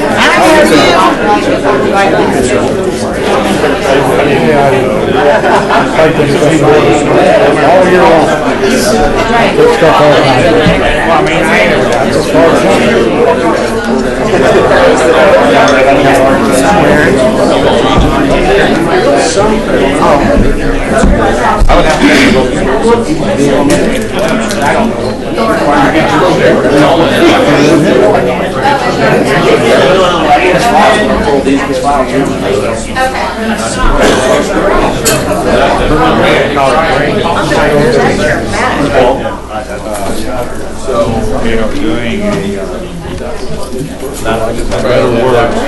have to stop with camera.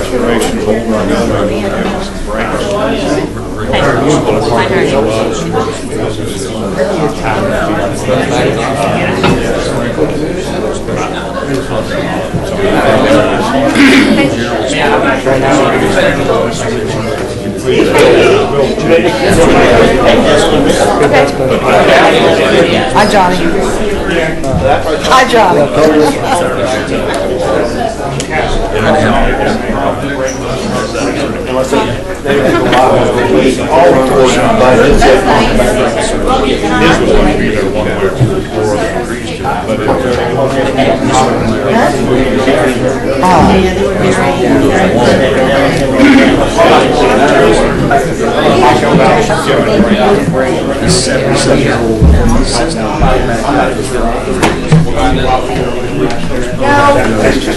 But it's at the office. You gotta see me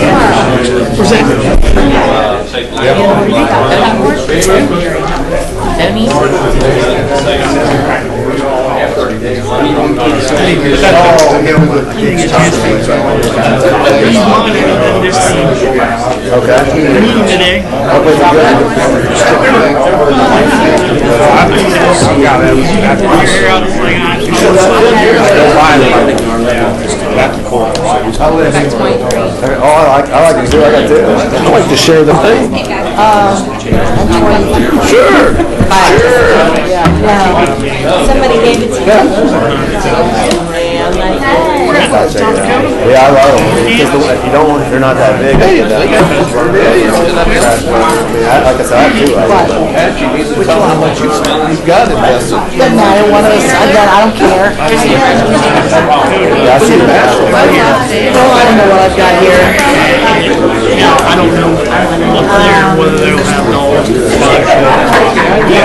It's on. How you doing? We, up there, I mean, they just ran land. And you would find an area good. Here, that's yours. Leslie, there's yours. And then would you send these down to them? Yeah. Because they run until you all see. Like, see, I spend, it's okay, I spend hours.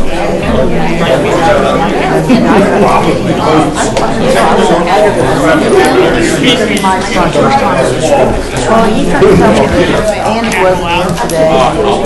You'll be mailed out the house. No one seemed to know anything.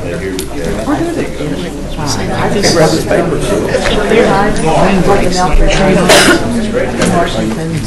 Dana Grant leave? He leave? No sooner you get here, Don't say no. No, well, yeah. Except he did, we're gonna spread out a little bit. College Parks Board meeting in order, please. Roll call, please. Oh, as soon as I find it. Oh, member Jane Pope. Present. Member Aaron Cook. Here. Member Bill Bruner. Here. Member Mike Lawrence. Here. Member Gerald Holcraft. Here. Leslie Votal, attorney. Here. Utility Director Mel Davis is absent. President Mayor Carr. Here. And myself. Any announcements? Hearing none, approved minutes of previous meeting. So moved. Second. Second. All in favor? Aye. Committee reports. Hearing none, new business. Ed Lewis Longhorn Show at Fairgrounds.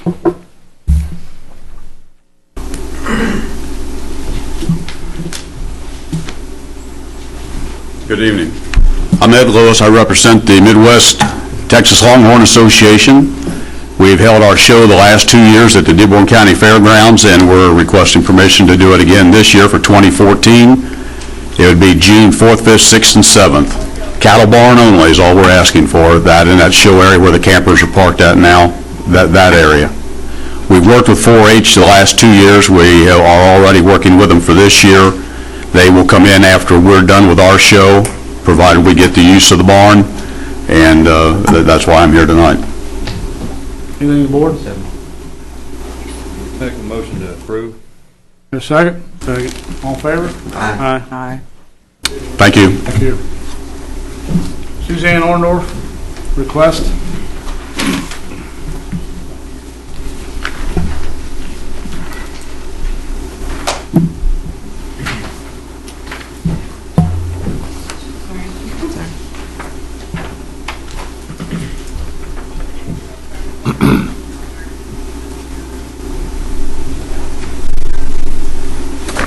Give you a minute to look over that, and I apologize for it getting so late. I just got it this afternoon.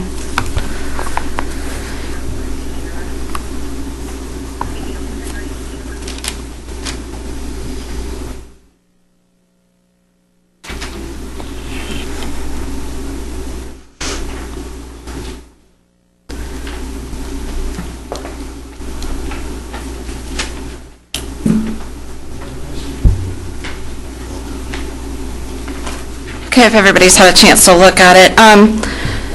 This is a dual request. It'll be one for a benefit that we'll be holding for Lauren.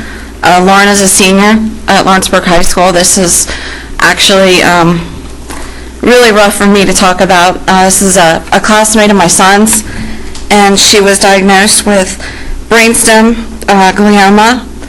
It's inoperable. There will be a lot of costs incurred. Her mother has to miss work. They have insurance, but they'll be, I apologize, sorry.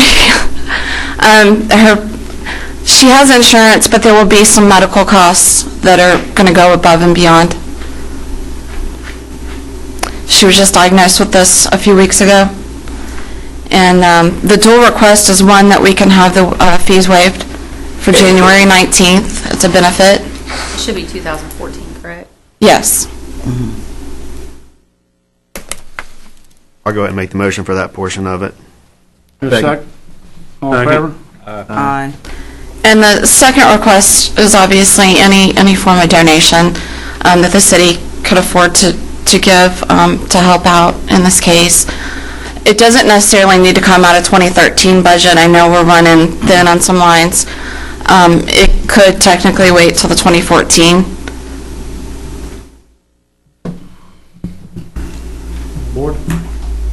There should be no limitations on insurance, or insurance should have to pay, hopefully, because there's no caps anymore.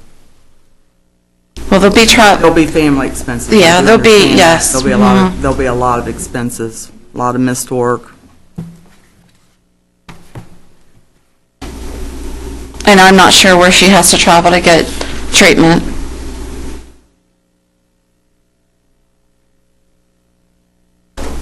Board's pleasure. Do we have anything in council? No, Jackie? No? there's really, Maybe we should wait until, yeah, I was going to say wait until January because the coffers are really empty where you can take donations from.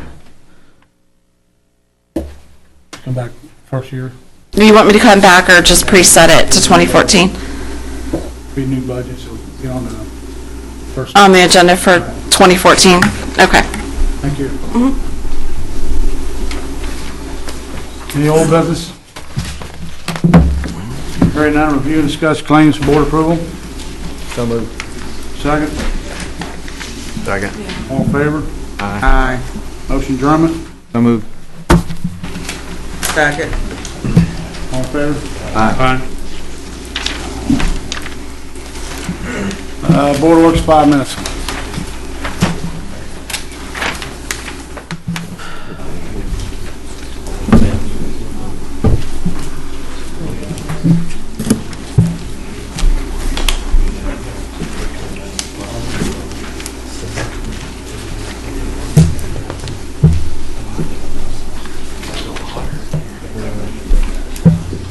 Terrible situation with that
I'm telling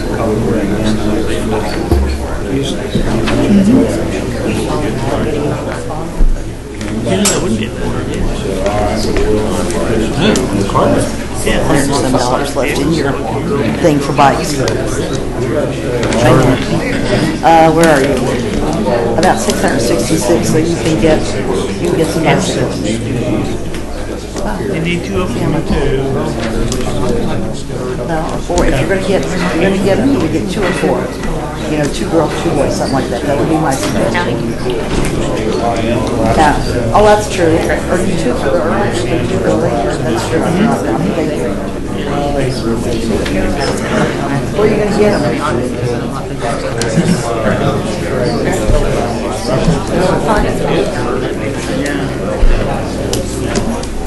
Okay, yeah. Okay, that'd be fine.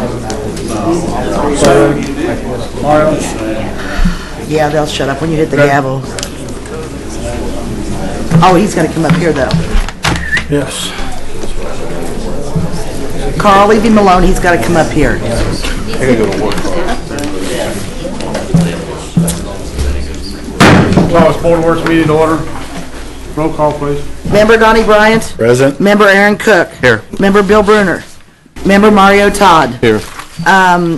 Member Mayor Carr? Here. Assistant Police Chief Mike Lanning? Here. Fire Chief Johnny Tremaine? Here. EMS Director Bobby Mills? Here. Attorney Leslie Votaw? Here. Utility Director Mel Davis is absent, and myself. Any announcements? Hearing none. Approved minutes, previous meeting. So move. Second. Second. All in favor? Aye. Committee reports.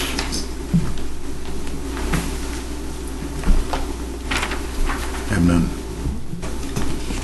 Fire Chief John Tremaine. The only thing I have is, everybody should have a copy. There's 48 runs for the month of November.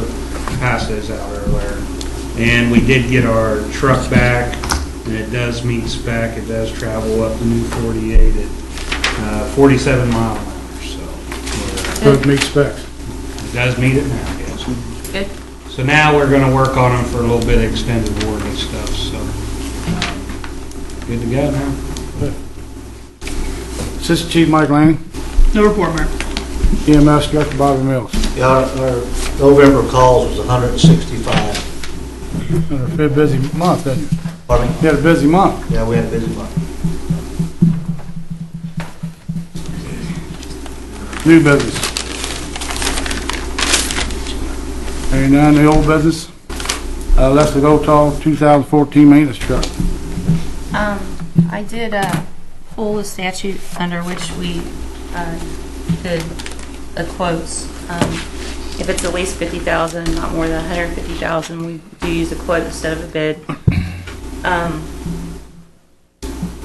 I'll just read it to you. Section applies only if the purchasing agent expects the purchase to be at least $50,000 and not more than $150,000. A purchasing agent, which would be us, may purchase supplies under this section by inviting quotes for at least 3 persons known to deal in the line or classes of supplies to be purchased. Purchasing agent shall mail an invitation to quote to the persons described in the subsection B at least 7 days before the time fixed for receiving quotes. If the purchasing agent receives a satisfactory quote, the purchasing agent shall award a contract to the lowest responsible and responsive offerer for each line or class of supplies required. The purchasing agent may reject all quotes, and if the purchasing agent does not receive a quote from a responsible and responsive offerer, the purchasing agent may purchase supplies under a different section. What statute is that? That's statute, it's 52283. 83, okay, thank you. Now, as it pertains to the bid opening for the 2014 service maintenance truck, as was stated at the last meeting, the lowest bid, which was Hag Ford, did not have the required attachments, I guess, enclosures with their bid.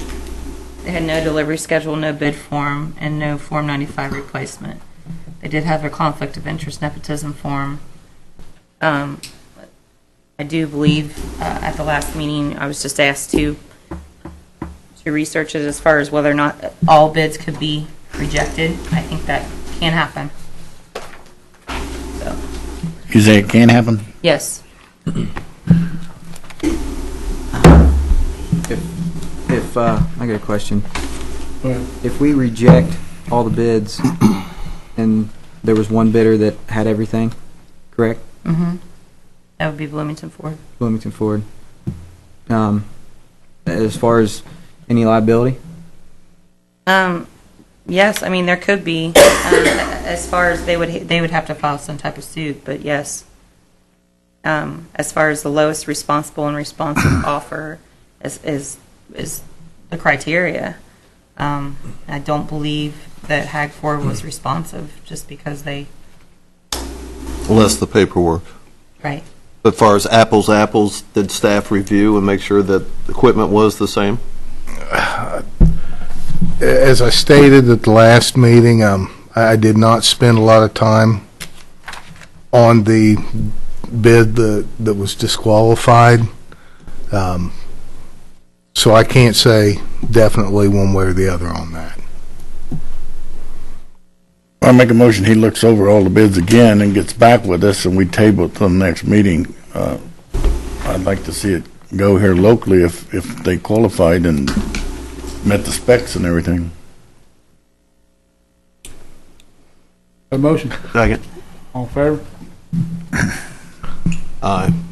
All against? Ayes have it.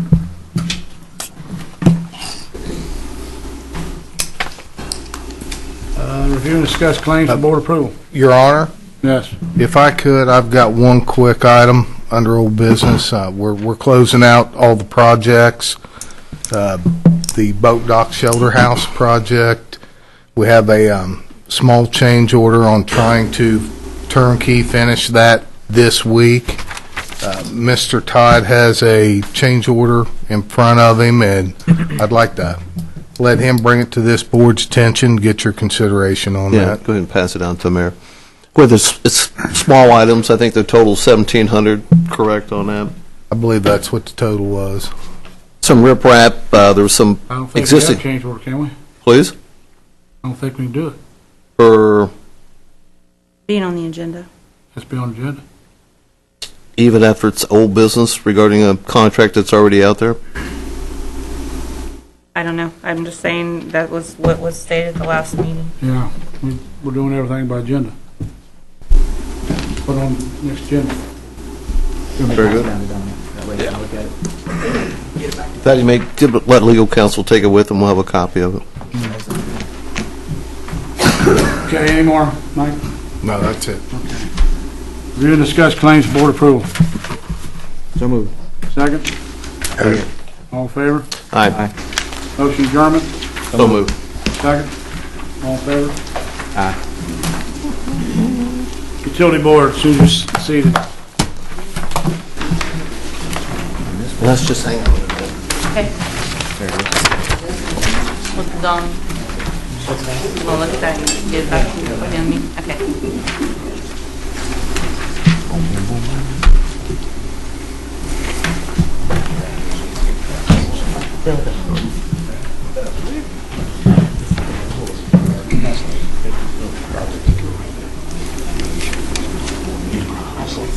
Is that okay? Yeah, that's fine. Okay. Just Well, curious. it was,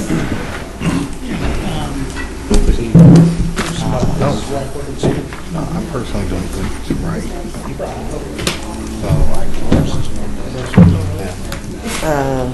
yeah, it looks that way. Gulf Utility Board in order. Roll call. That's okay. Member Jane Pope? Present. Member Aaron Cook? Here. Member Bill Bruner? Here. Member Mike Lawrence? Here. Member J.R. Holcraft? Here. Attorney Leslie Votaw? Here. Utility Director Mel Davis is absent. Mayor Carr? Here. And myself.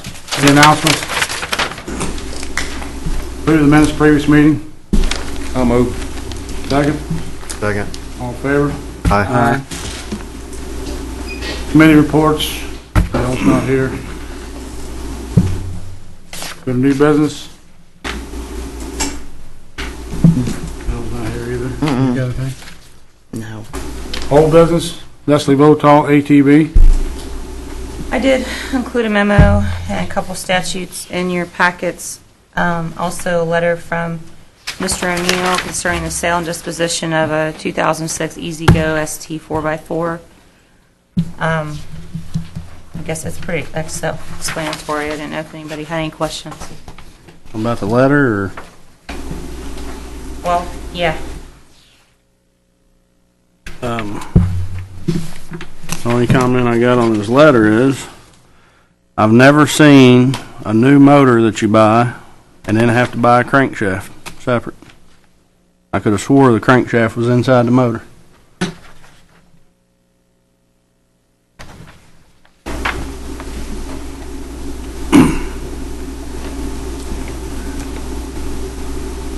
Any more? On the letter, that's all I have. Okay. Anybody else have anything on?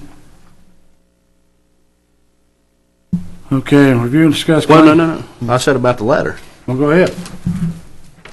But then,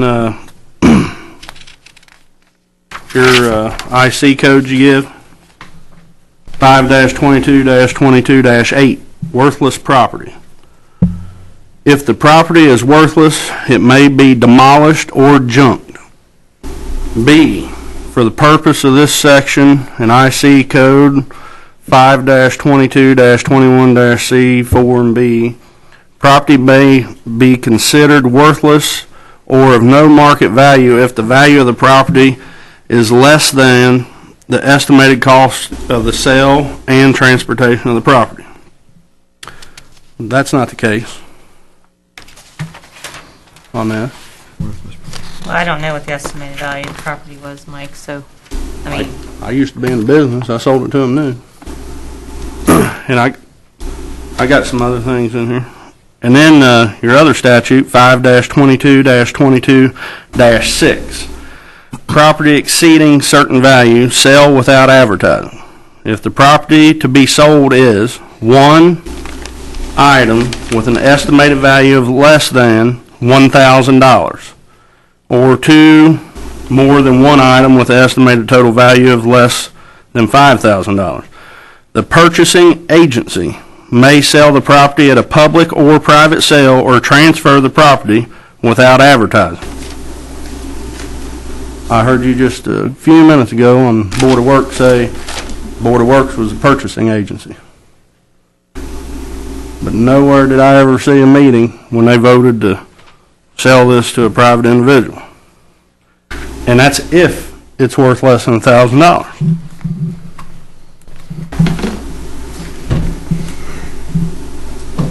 I know in your letter you said you couldn't find any online. Yeah, and there's not a Kelly Blue Book for ATVs. There's a 2006 E-Z-Go ST 4x4, used, $4,950. Here is one that does not state, no, it's a 2005, I'm sorry, it does state the year, for $6,750.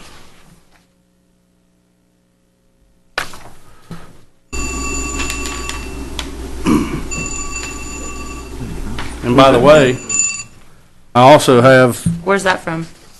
What are those from? That is CL Zone Used Cars. They need motors? No, but according to his, he paid $1,785 for a new motor. But then he turned around and had to pay $500 for a crankshaft. And I still say that crank's inside that motor. That's what makes that piston go up and down. Here's a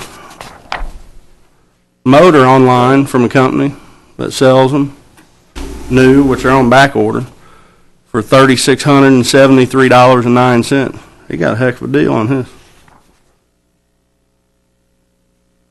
Yeah, I mean, I did talk to a couple employees, and they said that as far as the motor, this individual model, I guess, the ST, is no longer made. Correct. Is that correct? So as far as finding some type of motor for it, and he might have, I don't know what Mr. O'Neill did, whether or not it was, I guess there's other ways to put in a different kind of motor if you... Well, this makes it sound like the motor was rebuilt. But then he says he bought a new motor, but then he bought a crankshaft. Yeah, I don't know. Like I said, I had him put together what his side of the story, whether or not, whether or not this should have went out for bid, recording what I found. I have some other ones here that's been sold. You're saying those are from like a used car place?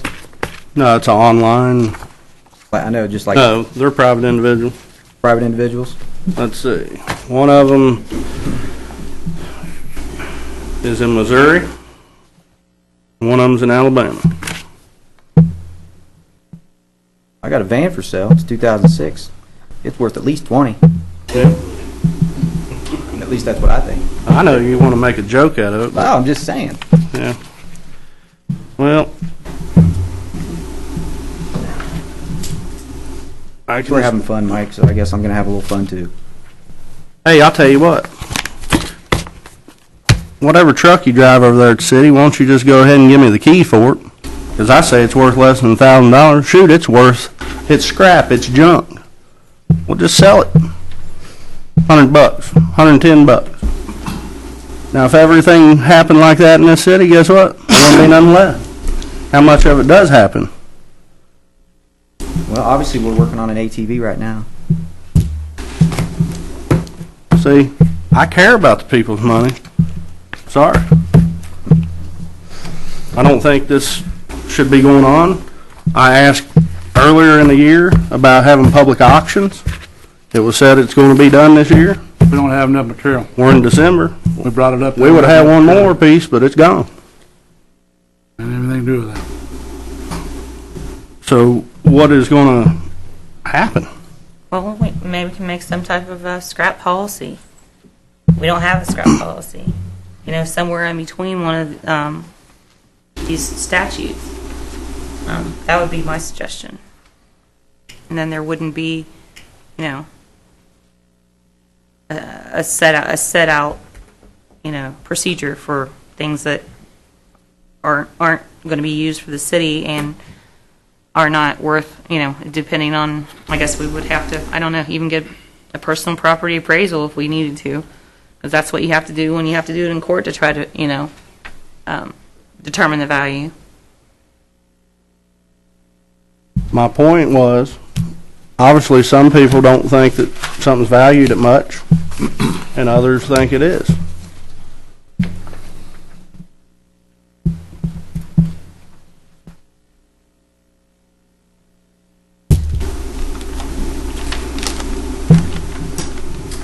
Well, Mel's not here to take care of this. This is his end of it. When he gets back, he can answer your question.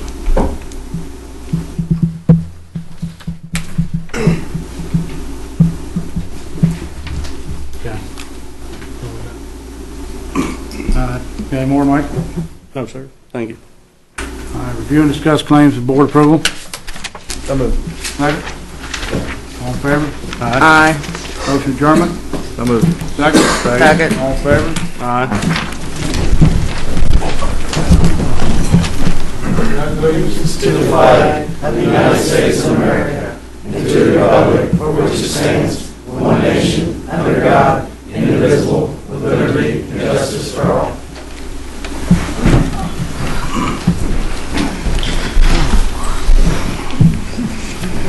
Roll call, please.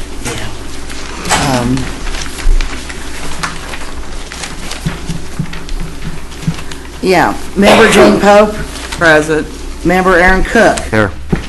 member Bill Bruner. Here. Member Mike Lawrence. Here. Member J.R. Holcraft. Here. Assistant Police Chief Mike Lanning. Here. Fire Chief Johnny Tremaine. Here. EMS Director Bobby Mills. Attorney Leslie Votaw. Here. Utility Director Mel Davis is out of town. Mayor Dennis Carr. Here. And myself. Any announcements? Approve the minutes of previous meeting. Mayor, I got a correction, city council minutes, page 5. Down where it goes under Mike Clark, the second paragraph. Third sentence, it says Jane did agree with Mike Clark over what people were told about the program. Actually, Mike Clark and Mario Todd agreed with Jane Pope over what the people were led to believe about the contract. That's not what was said either. Mario shook his head yes. I agreed with your statement, Jay. Your statement was the people paid more than just the cost of the concrete. That is what I agreed with, and only that. Then you asked if we had it changed in the new agreements. Yes, and I seen the change tonight. Right. But I didn't agree with what Mike said. No. Mike agreed with what I said.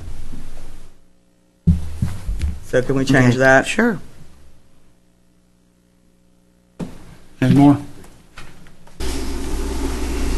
Any more, Jane? And then Mike, it goes on to say, it says Mike Lawrence read an exhibit that said the city will pay the time and material for a 10 by 20 pad only. Mike read the statement. I don't know if you got that statement in front of you. It said that the city would pay for all labor and materials, not just for the 20 by 10 pad, but for all labor and materials, the way the original contract read.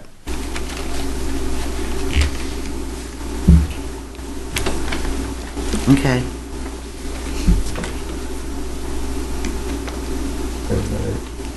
I got one correction as well. Go ahead. It's on the first page of council. Yeah. Under announcements, the second, third sentence, it says, Aaron said he questioned who paid for the TV. who got the old one and who paid for the pop machine. I didn't question any of that. I brought in papers where who did pay for the Okay. TV, and because other people had questions about it. Okay. I'll fix that too. Any more? Nope. I'll make the motion to accept the minutes with the corrections. Your second? Second. All in favor? Aye. Committee reports. Street alleys and curbs, Aaron Cook. No report, Mayor. Finance, J.R. Holcraft. Reports in the package. Fire Department, Bill Bruner. No report, Mayor. Assistant Police Chief, Mike Lanning. No report, Mayor. Fire Chief, John Tremaine. Nothing further, other than the 48 runs for November. EMS Director, Bobby Mills. No further report, Mayor. Building Department, Colonel Fryman. No report, Mayor. Go to new business. Mark Enos, Trash Collection in WC. My name is Mark Ennis, and I'm with a company called Bliss McKnight, and what we do is we represent the property casualty insurance carrier for the workers' comp, the liability, the auto, through the sides agency here in Lawrenceburg. I was asked to come in and just speak for a few minutes about the automated waste collection system that you're considering from the standpoint of, and I'm going to speak strictly from a workers' comp standpoint. I haven't been involved in this up until now, but just from my experience, which is 27 years of dealing with Indiana local governments, I think I would strongly recommend that you consider that and the use of this particular mechanical arm. The reason is because it can potentially save on injuries for the workers' comp. In other words, I think the goal that we always have when we come out and do it, by the way, I've come out and done a number of different safety training programs throughout the years. I've trained with most of the people here, many of the people here in this room on a number of different areas. But the idea is we want to try and keep your workers' comp experience under control. And one of the ways you do that is you try to find ways to keep your employees safe. And it seems to me that the use of this mechanical arm would save potentially in a lot of different areas concerning employee injuries. And I've got a law summary that came from the workers' comp insurance provider. It's called, it's Bituminous Insurance, by the way. We represent them. But just thought I'd thumb through this real quick and just give you some examples of some of the claims that we've seen, which is actually valued as of October of this year. On 5/15/12, we had a strained right wrist pulling the dumpster back to the original position. And these are, again, I'm not saying that all these are directly related to the fact of actually lifting trash up into the truck, but it just gives you some ideas of some of the injuries we've seen. Garbage store on back of a truck was thrown off when the driver quickly changed lanes, injured left shoulder and leg. Well, the thing about it is, like with the mechanical arm, it's my understanding, and I'm not an absolute expert on this particular piece of equipment, but it's my understanding you only have the driver and that's it. Okay, you wouldn't need to have the loaders on the back. So potentially this particular claim might have been avoided. There was another claim that on 5/24/11, lifting a kitchen cabinet into the trash truck and pulled left shoulder.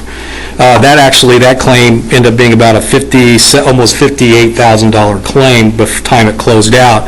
There were medical expenses, plus also what we call indemnity. In other words, the worker was off work for a period of time due to his disability from that injury. So again, just another example. Getting out of a truck and injured back and arm. This happened on 2/11/11. That cost was around $1,000. On 11/29/10, we had a lifting garbage and felt sharp stabbing pain in right shoulder and elbow, and that ended up being about almost a $3,000 claim. This another claim on 11/12/2010, walking and fell into an uncovered hole. When claimant fell, he hit right knee on steel edge of the vehicle. Okay, there actually was no cost with that particular one. So I'm just trying to give you some examples. Just one more. Climbing on loader and got dizzy, fell about 4.5 feet. individual employee had multiple contusions. The cost on that was about $46,026. Now, again, if we don't have loaders, they're not riding on vehicles, possibly this particular claim could have been avoided with the use of mechanical arm, because again, you don't have to have loaders. You strictly have the driver and the driver only. One thing we see historically, and again, just giving you some examples of what we've seen here in Lawrenceburg, but we insure local governments all over the state, and what we're seeing is, in a lot of cases, just simply back injuries, different injuries due to knees, things like that. In a lot of cases, when they're lifting these containers, and even though there may be ordinances requiring it to be only a certain weight, a lot of times they might lift that container up and they don't know if it's 10 pounds or 100 pounds, and a lot of times the injury already occurs before they even figure that out. So we've actually seen in some cases even some Indiana local governments privatizing these because of the severe amount of workers' comp injuries. I'm not suggesting that at all, but what I'm saying is this is a big potential area of claims in the workers' comp area. When we first came on with the city several years ago, I think we're about in our fifth or about our sixth or seventh year, you guys were in what we call the assigned risk pool here with the state of Indiana. In other words, your experience was to the point where no standard insurance provider would take you on as far as being your insurance provider under the workers' comp. One thing I want to emphasize is we don't ever want to put the city of Lawrenceburg in that position again, because it's very, very expensive. There's about a 25% surcharge when you're put into the assigned risk pool. I'm not saying you're even close to in that position, but what I'm saying is that we don't want to put the city in any kind of position where they might, get into that, where they might be placed in a high-risk pool.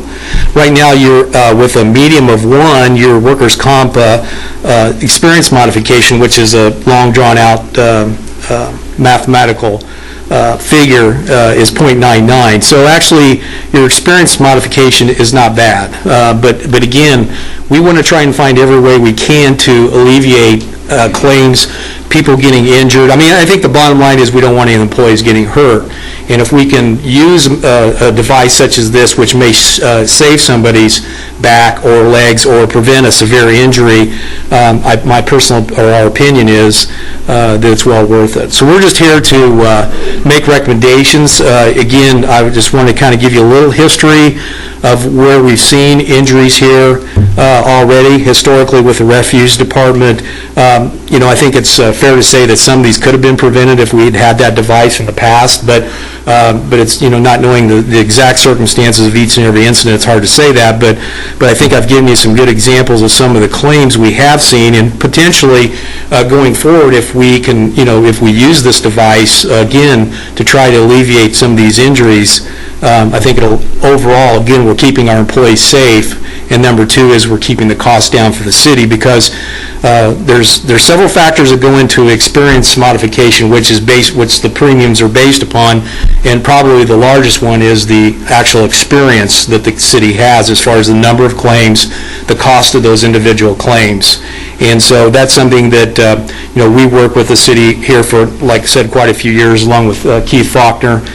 Keith and I have worked very closely together, doing a lot of training, implementing policies and things like that. So I think this is just another component, I think, of a good safety program is if you can use a mechanical means to avoid these types of injuries, I think it's very well worth it. So with that being said, that's kind of really what I want to talk to you about tonight. Does anybody have any questions I can try to answer, sir? I always have a question. Sure. I'm sorry. I'll try and answer it for you. I think you said about 6 injuries from people that work in the garbage department. And that was going back to 2010? Yes, sir. I can supply you with a copy of this law summary if that's something you're interested in having, so I can be glad to do that. So you can see exactly the information on it. So. And I assume you know that the garbage trucks the city owns does dump the big cans in the back. They just have to pull them around there. Yes. And then one of these fell 4 foot off a loader. I'd assume that's a front end loader for a dumpster. Again, these are brief descriptions, and I can't, not knowing. That's not a garbage guy. Oh, it's not? it's classified as that way. That was Greg. That was Greg on a loader. Yeah, that was something else. Hey, climb the ladder on a loader. Yeah. See, they classify these under certain codes, and that's showing up that way, so that might just be a mistake, so. And then there was one fell in a hole. You got out of the truck or something? Let's see. Let's see here. Yeah, getting out of a truck and injured back and arm, is that what you're mentioning on 2/11/11? I was getting to that one. Okay. So, getting out of the truck, anybody? Oh, yeah, here it is. The one I mentioned was 11/12/2010, walking and fell into uncovered hole. Yep. And it says, when claimant fell, he hit right knee on edge of thrall, it says. I'm not sure what that means, but.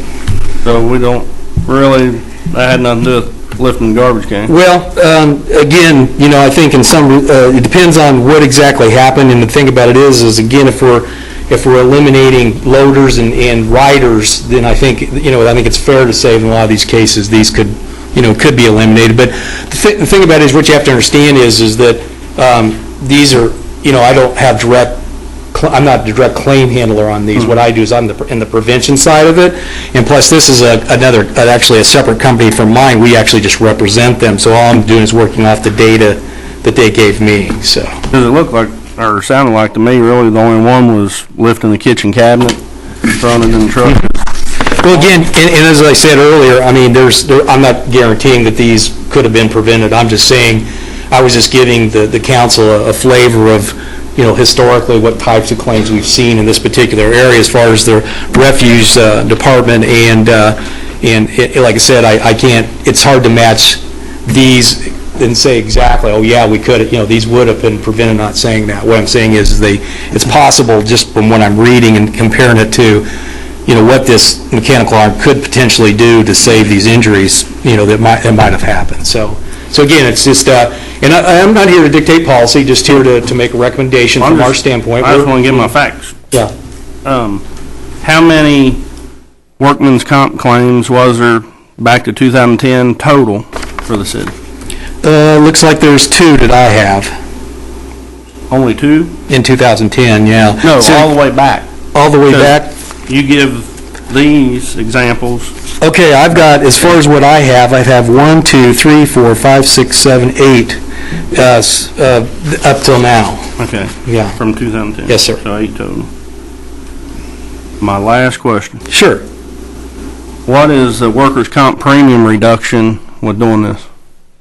Well, I can't, again, I'm not the underwriters, and the underwriters make that determination, but what I can tell you is that the way I always answer that question on any line of coverage is, we feel if you implement these types of recommendations, you implement these types of safety devices, I said it's very likely that's going to reduce your experience, and if you can reduce your experience, you're going to reduce your cost. But I can't give you a guaranteed, say that if you implement this, I can give you an automatic, 10% off, for example. I'm not authorized to give that out. I mean, all I can say is that it's my belief that, your claims would be reduced potentially by implementing this arm on the vehicle, and hopefully that's going to reduce those injuries to the point where we get our experience under control. What you have to understand is insurance companies don't have a lot of control, especially in the workers' comp. It's pretty strictly guided by statute, and there's different formulas that go into it, so it's really, again, based upon the reductions that you get is based upon your, reducing experience. In other words, getting the claims under control, and it goes in 3-year periods, not including the previous year. So it goes back 3 years, so it goes historically.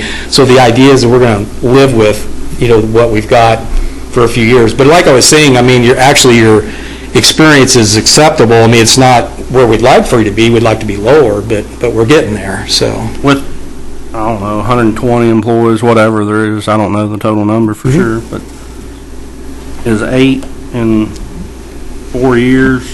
Well, I'll just, I'll tell you what we've had. I just read it off to you. We had, in the policy year 2009, we had 28 claims. In 2010, we had 12. In 2011, we had 25. In 2012, we had 13. In 2013, we had 21, and in the current year, we've got 6. So, I thought you just told me there's only 8 total back to 2010. Well, that's total amount of claims, not just the refuse claims. No, that's why I was asking total. Oh, okay, no, I was only talking about the refuse claims, I'm sorry. So 8 for refuse. Yeah, right. And how many? Well, I have to add those up. Looks like a total for the 1, 2, 3, 4, 5, 6 years, it's 105 claims total. 105. Mm-hmm. But only 8 of them was refuge. Right. And But I think you have to look. But I think you have to look at the dollars too. And I don't have. That's why I'm thinking about $300,000 truck and. Right. And in my business, always that big question: what's my premium reduction? Sure. I understand, and it's it's just difficult to predict what that might do. I mean, it can be nothing, but it could be significant. I'm not here to say whether or not it's going to be. It's just that it appears to me that, I'm just speaking from my experience, that this, seems to me that would be helpful for any injuries, because they're obviously not going to be lifting anything. If I spend $10,000 for security cameras inside and outside, I don't get any reduction. So, sure. Is it worth spending $10,000 for no savings? Sure. I understand. I think historically through the years, Keith, you probably speak on this more than I can. You go back last 15 years, there's been a lot of worker comp claim on a truck. Yes, you're right, Governor. In the last 15 years, there's been more shoulder injuries, and I had 2 operations on sanitation. I was off work 11 months. So I know that cost. That's before they came on board. Jane's husband, Toby, he was off quite a while too. Then we went to the front loader. We got away from dragging a lot of dumpsters out. That saved a lot of shoulder injuries right there, the front loader. You guys talking about the mechanical arm? Anytime you can take a hazard away, it's better off you are. That arm's going to save a lot of shoulder injuries too.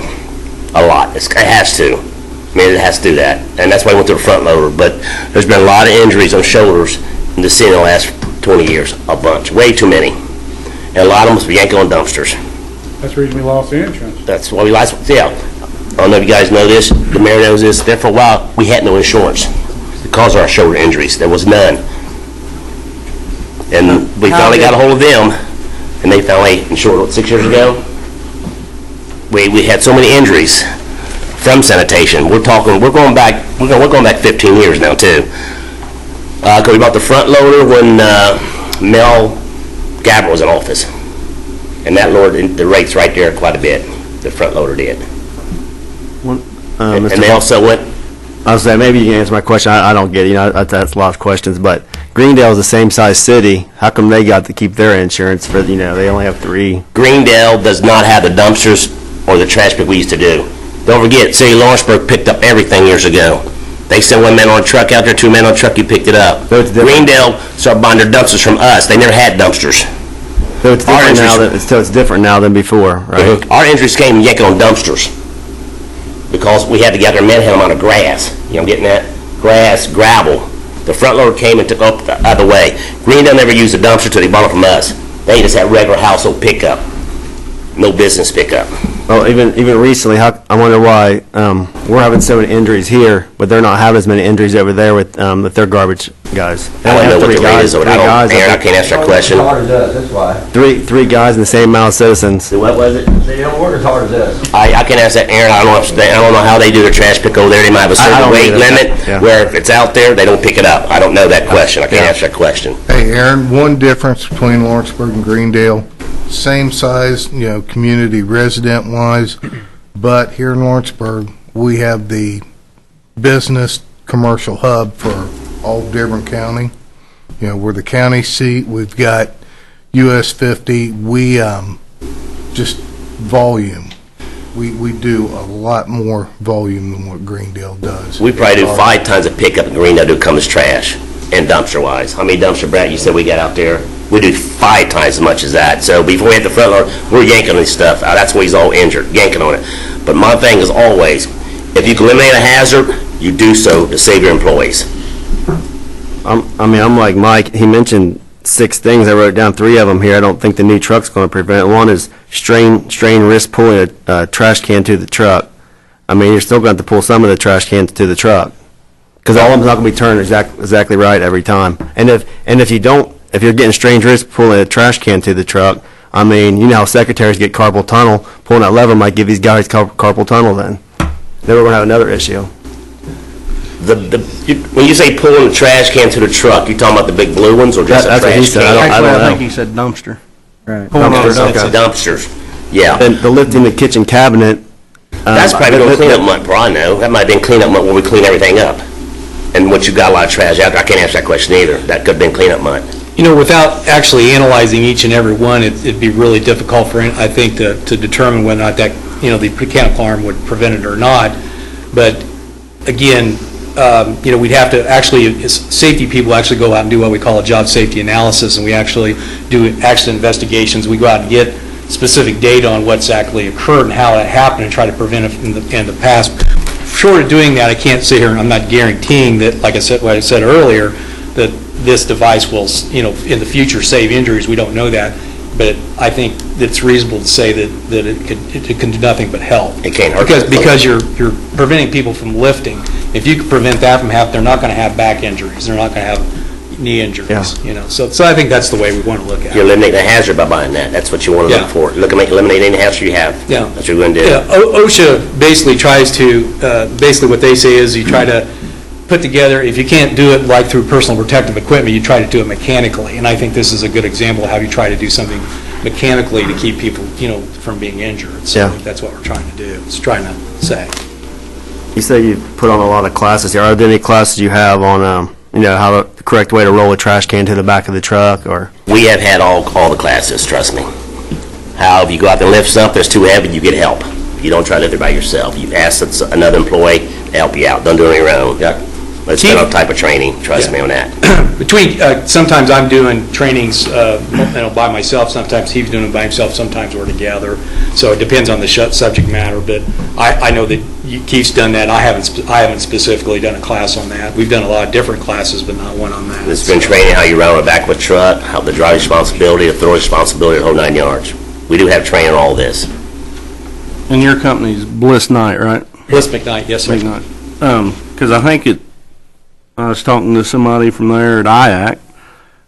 Don't they do all their training, class and stuff free? Yes, sir. Yes, sir. All what we do, any service we provide, me coming here tonight, any training we do, we've done them, I think, for every department, or most of the public officials, I think, being through training of ours for like employment practices, but you're right, we don't make, we're endorsed by IAC, and we don't, you know, we have actually an enhanced endorsement with them. We actually provide a lot of web-type trainings for all public officials throughout the I state. remember that's what they was promoting up there. Right, and then we do, you know, a lot of on-site stuff that, but to answer your question is, a lot of all this training was no additional cost to the city, so yes, sir.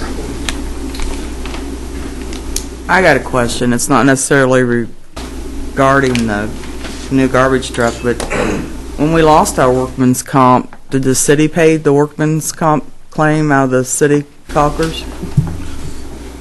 I can't answer that When we question lost either. our... Wasn't off then. I wasn't involved in it either, so I don't know. That was prior to when we came. Yeah, I have a think clue.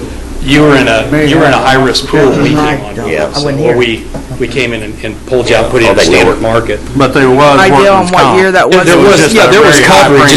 It was in the what we call the assigned risk pool through the state is what it was. Oh, but there was still coverage. Yes, So much ma'am. coverage, Okay, yes. well, I understood we lost everything. Well, I don't think that you went bare, you can't do that. You can't go bare. You have to have a little bit, but not as much as you probably expect because you're in a high-risk program, and which that probably calls an arm and leg. I don't know. Remember what year that was, Keith? No, I ain't got a clue. Not a clue. It's been a while back. And like I say, I know Bliss Knights came on board 6 years ago, and we started working on our program back then. And now we have our workman's comp insurance through Sites Agency? Yeah, it's through a company called Bituminous, and they have a regional office in Indianapolis, but it's through the Sites Agency, correct? Jackie, I'd like to get the cost on that policy per year, if you get a chance. It's probably close to 500,000, because that's what was budgeted, but I can double check yearly. You say you don't know much about discounts, you're not, you know, prevention Well, side? see, the annual premiums are calculated based on a lot of different factors, but there's people that do the calculations called insurance underwriters, and that's not my area. And so the only thing, like I was telling the gentleman over here, the only thing I can tell you is that if we get our experience on, keep our experience under control, continue to keep it under control, like I said, because what they do is they go back in 3-year increments, not including the prior policy year. And so what we need to do is make sure that we just keep on having good years as far as our safety program, keeping our losses under control, and that's going to, in the long run, keep our premiums under control. But if we don't, that's where we're going to get in a position where, if your experience gets so bad, and I'm not saying that that's not the case here, but if it would get so bad, that's why at one point in time years ago is where the city was in the assigned risk pool, because it just didn't have any other choices. It had to go there because of its high loss experience. Do you by chance have the premium numbers? I do not, sir. That's something I'm not privy to, so I don't have that. But I'm sure you can get. I mean, those figures would be available to you. So, Anything else? Thank you. Appreciate it. Thank you. Thank you. Mayor, one thing. I personally, I work for the city. I work for the utilities, so I think that any time that the city gives us any kind of safety, anything to help with safety, which is PPE, all that good stuff, we appreciate it. And I think if we're going to make it safer, for everybody, which is the garbage guys, and they know best about safety, what they do. I can't see where it hurts to help the city guys to make it a little safer for them doing their job. But also, on the garbage aspect, I know the ordinance says everything has to be bagged, right? And then just curious, and I'm sure you could tell me how many cans probably wouldn't get dumped if you went by that ordinance. Would there be? All of them. Okay.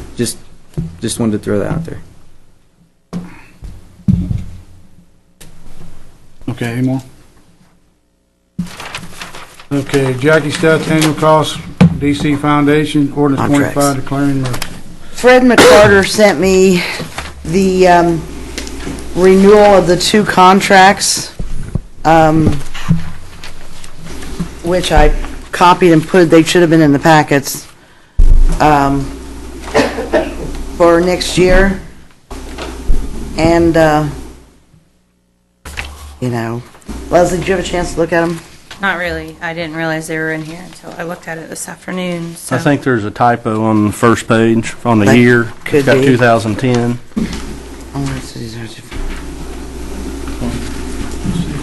Oh. On the first part, but then Yeah. down below. I see what you're saying. We'll have to look at that through December. Mayor, there's something I'd like to discuss. And about this? Mike, you can go ahead. And one other thing was on the grants for the scholarship. Mm-hmm. If you remember, there were some here before, and we talked about we was going to There were make some 2 changes for the college courses that they can take prior to graduation. Yeah. Fred was going to talk to the mayor, Leslie, different ones. He's already talked, we've all talked to Mr. Gailey so many times, I don't know what to do. I don't know what the answer is. I've kind of thrown it back at Mr. McCarter and said, you need to do something. That everybody keeps asking, and I'm not getting anywhere. He's talking to Gailey. Yeah, well, that's good. So One of the things I do know, Mike, is that they can use it for a total of 4 years, whether that be, if they have 2 years in by the time they're done with high school. Yeah, but the way this reads, it says you have to have graduated. Right. Well, what I'm saying is, after graduation, they can still use that for 2 years of, undergraduate work and 2 years of graduate work. So, right now, it doesn't limit them to use it all for 4 years. The normal person would use it for 4 years of undergraduate study. But he did talk to us about some reservations that he had as far as changing this original program, Tremaine's program.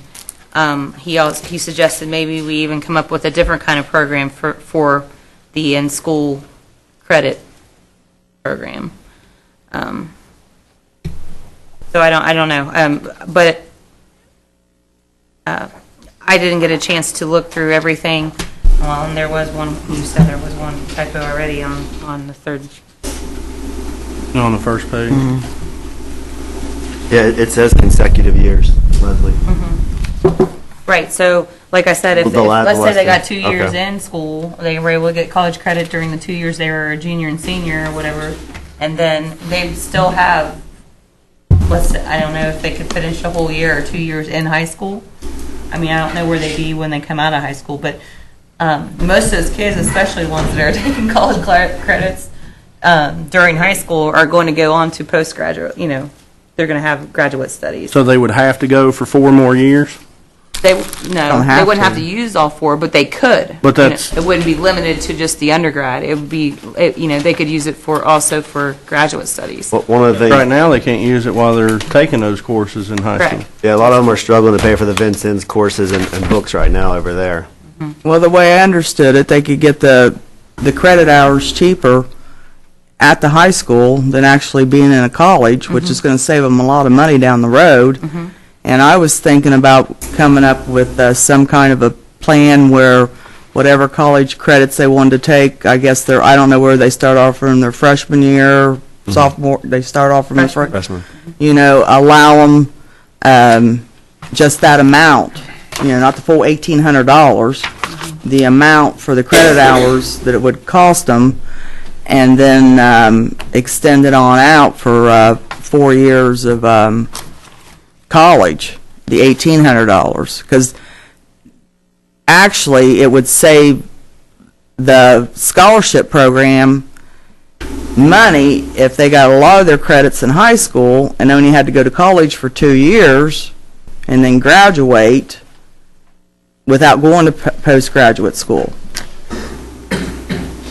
because the college credit hours will actually be cheaper through Vincent's or whatever universities they offer over there. So I do think we need to adjust that and add that. I think it is just through Vincent. I believe so. Isn't the school just paying, right now they're paying like 75% of the cost, and the parents have to cover 25%? There's a discount if you get an A or a B in the prior year. They discount it. About how much does a college credit hour cost at the high school? Between 25 and 75 dollars a credit hour. See how much money that would be saving if we go ahead and let them get them credits in high school? I think if we're going to, I don't think we should change the Tremaine scholarship. I think if we're going to do something, we need to put out a completely different program, completely set of different guidelines, so we don't mess with this one. This one's been in existence for a long, long time, operating under the same guidelines. Can you make it addendum to this?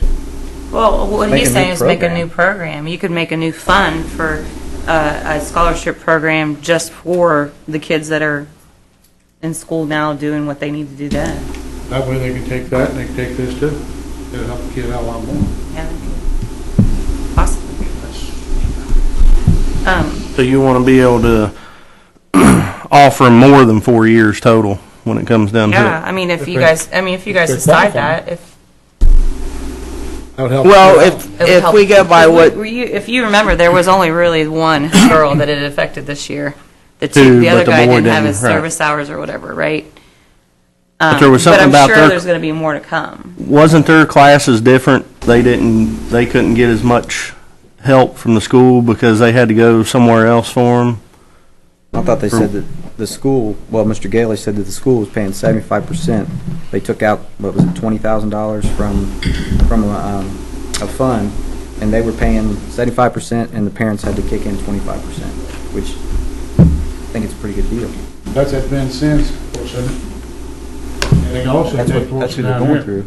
Can they do courses through Abbey Tech? Well, I've spoke with Mr. McCarter about it, and he said that there's other benefits that the students could get involving the word free. So I would think that we need to talk with him. I mean, and I don't know what the holdup is or what the process is, but I think we need to talk to him because it sounded like, I mean, if the students can get free anything, free books, some free tuition, free monies, then we should look in that avenue. Why don't everybody individually talk to Fred, get his views on it, and come back with something? I I'm not against it. I think Yeah, it's when he good talked to to us, offer he the wasn't 2 sure how years and the to 4 years, approach, sure. it. Wasn't sure if it was something that should be had in an open meeting, just because our relationship with them, we are the donor, they work for us. Right. You know what I mean? Right, that's what, you And know. so- He may not like the ideal, but we like the ideal. Exactly. So if you guys want, we can make sure this gets on December 16th, and make sure that there's no other changes. Like I said, I haven't looked through it intently. Well, I agree with Bill, to keep the Paul E. Truck Tremaine Memorial Scholarship Program the same guidelines, and go ahead and create a separate one for the high school college credit hours. But you got to decide where the money's going to come from then. There's going to be... But I do think as long as we get it set up within the first month or two in 2014, it still could help some kids out. You know what I mean? Well, right now they're operating off of 20,000. It didn't sound like they were hurting for money, so. I think they got money. And this is new. It's a really new Well, yeah, but I thing, mean, so. if we do this, then we can look at for the 2014-2015 school year. You know what I mean? Or Well, even like the second semester. Doesn't this community foundation grant based on our $2 million? I mean, they can add this into the $2 million where we wouldn't have to give any more money? I don't know. I'd have to talk to them. I'm not sure. I mean, the way I understood it, the way I read it, it was all, the $2 million covered all the grants. And they just have to work that into the $2 million. So, no, I think you ought to add that too. Not only have to go to Vincennes, they can go right down to Ivy Tech too. That sounds good. Because that gives them another opportunity. They could take night classes at Ivy Tech. They can take it online too. They take both. Yeah, let's just have them all graduate from college by the time they finish high school. Yes. Get to it. I got a question on well, maybe I should ask Fred this, but maybe Leslie knows. The money that goes into the endowments, does it just lay there every year? It's invested. It's invested and it grows? How does an endowment lose money? Well, I guess, I do know as far as their investments are very conservative, but, I mean, when you have a market crash, I'm sure it affects everybody, that would be the only thing I could think of. Now, what endowment are you talking about? I would really like... For like the high school? No, I would really like not to mention the name, but I know a entity in the city of Lawrenceburg contributed $50,000 to an endowment, and their endowments dropped from $50,000 down to $33,000. Yeah, it would depend on where, what kind of risk, just like with, I don't know. That's probably a Fred McCarter question, but that's my understanding of it.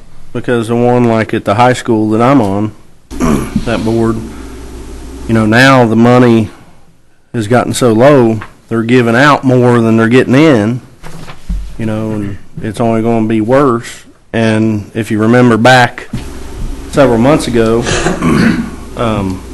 when Bill came to the meeting about the books, and that was something that did not get addressed in the budget,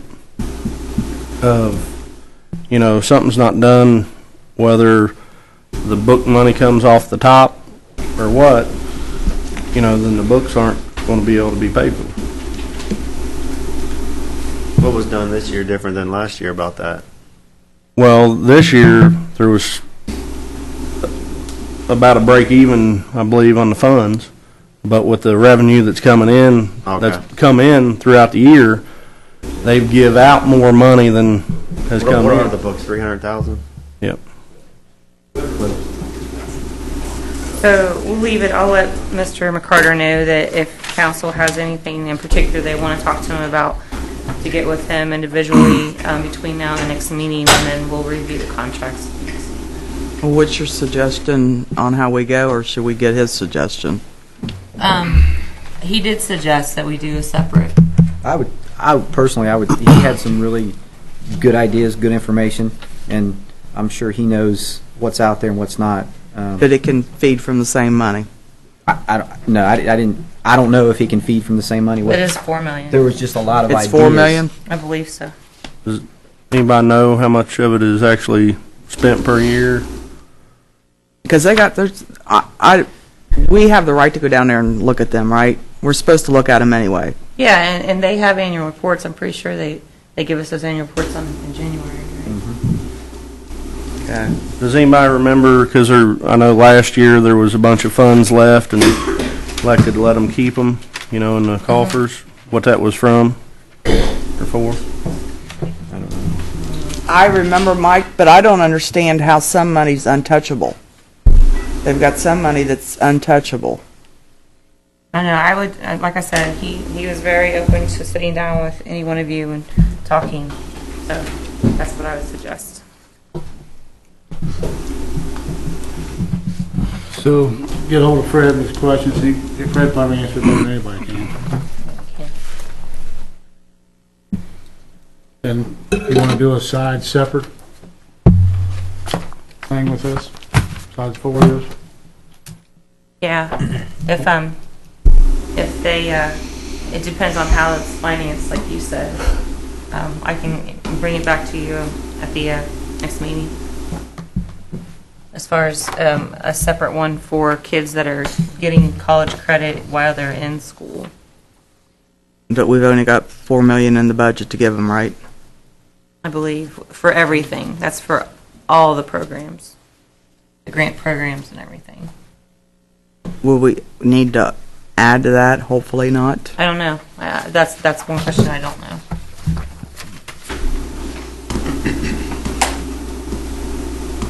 Okay. Ordinance 25, declaring an emergency. Oh, okay. Wait a minute, we ought to do a motion if you're going to start another. Now that I've crossed it out, go ahead. Think we ought to do a motion on that, start another plan? Well, I think we should talk to. we need to Talk to him first, come back. Make a motion to table it if we have to, or could No, it'd be all right. We have to talk to Fred and we'll come Okay. back. Go ahead. Ordinance 25, and these numbers are out of order tonight because of one's new business and some of them are old. This is an ordinance that we do every year after we have the ordinances recodified, and it's an ordinance that American Publishing sends me. I just retype it, and we enact it.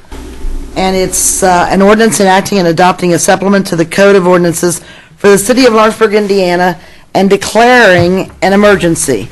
Whereas American Legal Publishing Corporation of Cincinnati, Ohio, has completed the 2013 supplement to the Code of Ordinances of the Political Subdivision, which supplement contains all ordinances of a general and permanent nature enacted since the prior supplement to the Code of Ordinances of the City of Lawrenceburg. And whereas American Legal Publishing Corporation has recommended the revision or addition of certain sections of the Code of Ordinances which are based on or make reference to sections of the Indiana Code, and whereas it is the intent of the legislative authority to accept these updated sections in accordance with the changes of the law of the state of Indiana, and whereas it is necessary to provide for the usual daily operation of the City of Lawrenceburg and for the immediate preservation of the public peace, health, safety, and general welfare of the municipality, that this ordinance take effect at an early date.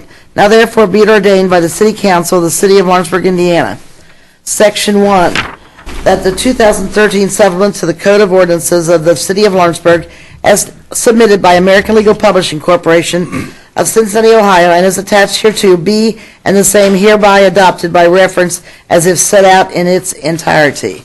Section 2, such supplement shall be deemed published as of the day of its adoption and approval by the City Council, and Clerk of the City of Lawrenceburg is hereby authorized in order to insert such supplement into the copy of the Code of Ordinances kept on file in the office of the clerk.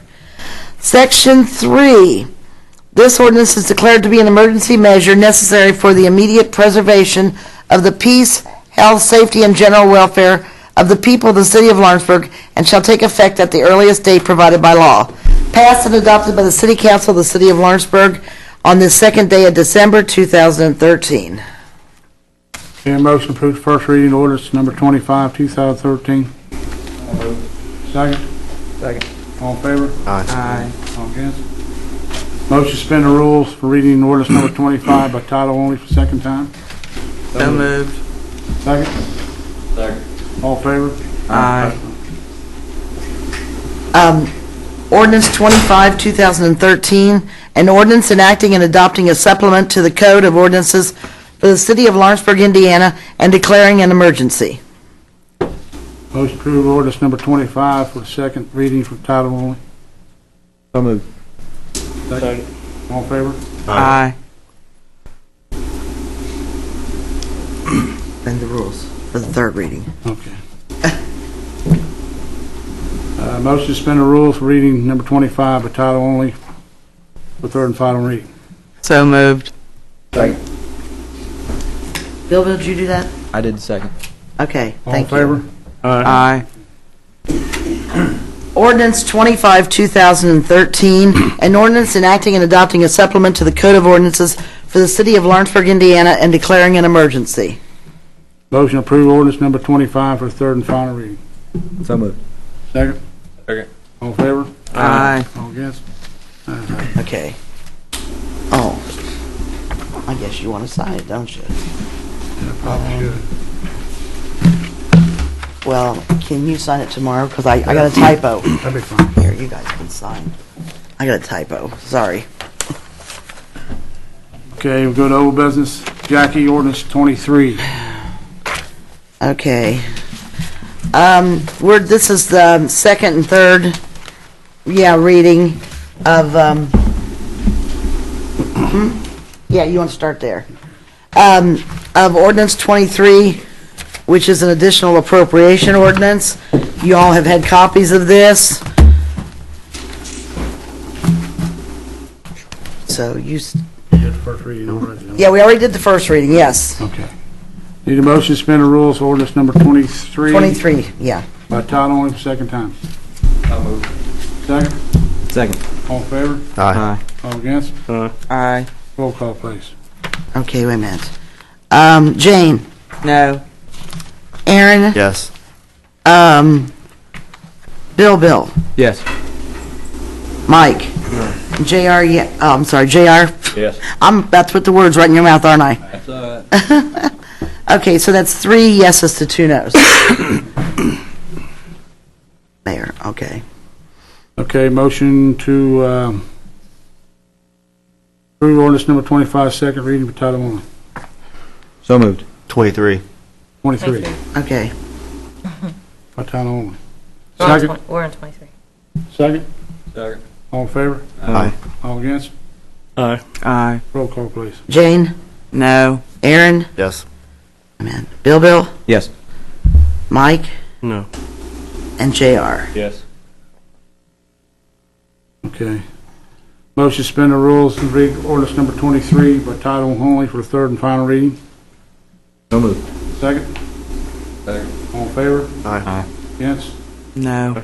Roll call. Okay, I gotta find ordinance 23, City of Lawrenceburg, Indiana, additional appropriation ordinance. That's all there is to read. Read ordinance number 23 for third and final reading. So moved. Second. Second. All in favor? Aye. All against? No. Okay. Okay, Jane? No. Aaron? Yes. Okay. Bill? Yes. Mike? No. And JR? Yes. Okay. That's that one. Okay. Oh, wait a minute. I gotta get this one too. Shoot. That's that one goes there. The last one. What's the next one? It's mine. It's the revolving loan fund. I got a question on that, Leslie. I read the original ordinance 24 in my packet, and now I got a new Page 1. page 1. What changes were made? Section 2, it did say ratified and confirmed. Mr. Lawrence did email me and asked me to take out the ratified, since we took out Section 4 already as far as ratification. So I did. That's the only change. Thank you. Another thing too, Mr. Lawrence requested that if this is passed tonight, that each of you go through and initial each page which on the guidelines, there's 13 pages, and the ordinance would just be 3. There's 2 copies to be signed, and there's a... Where did you take out the ratified from? Here. That one doesn't have it. Where's your other one? Are hereby confirmed. They both say that. This is the old one, Yeah, right? there. Well, we did the first reading. We did the first reading. Okay. Correct. Isn't that correct? And would you give us a new first page? Yes, Okay, I'll have to put that together. I gave it to you. I know, I got it here somewhere in this whole mess of paperwork.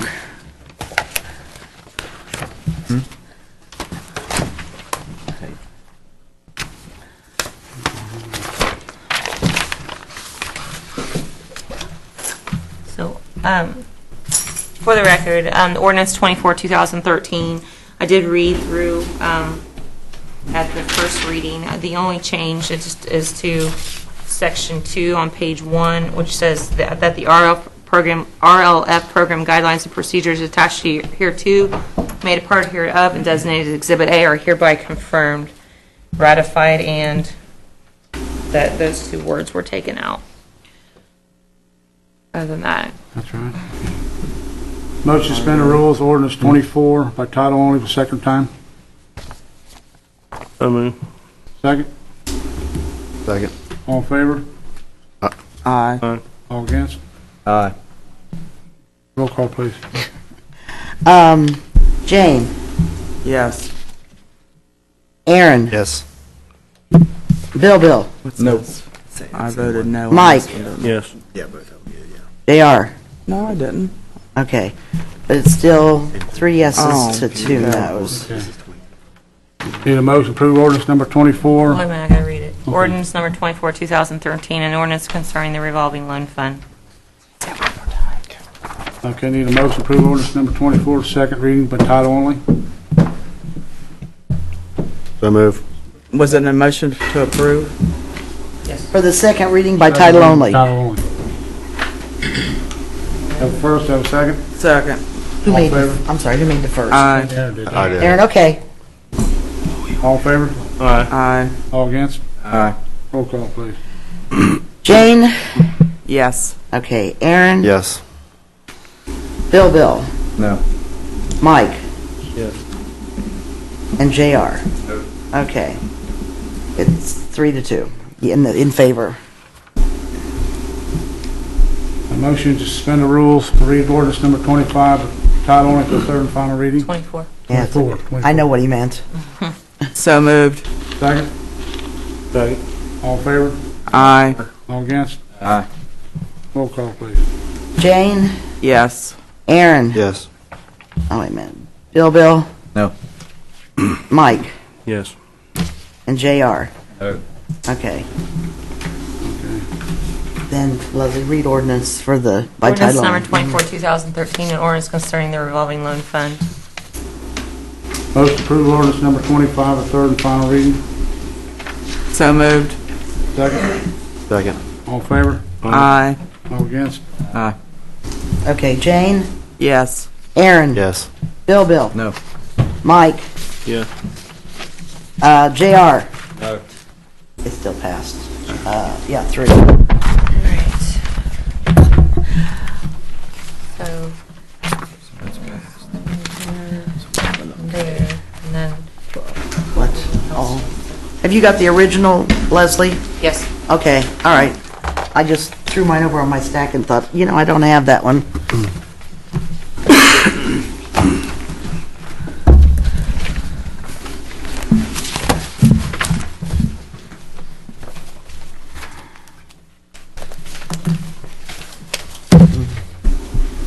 Okay. Wait a minute. The criteria. Oh, Then, okay. as far as the initials on each page, just you could pass that around. That's what we do Yes. tonight while we're here. Second day of December. What time is it? 7:33. Whoops. Okay, so I screwed.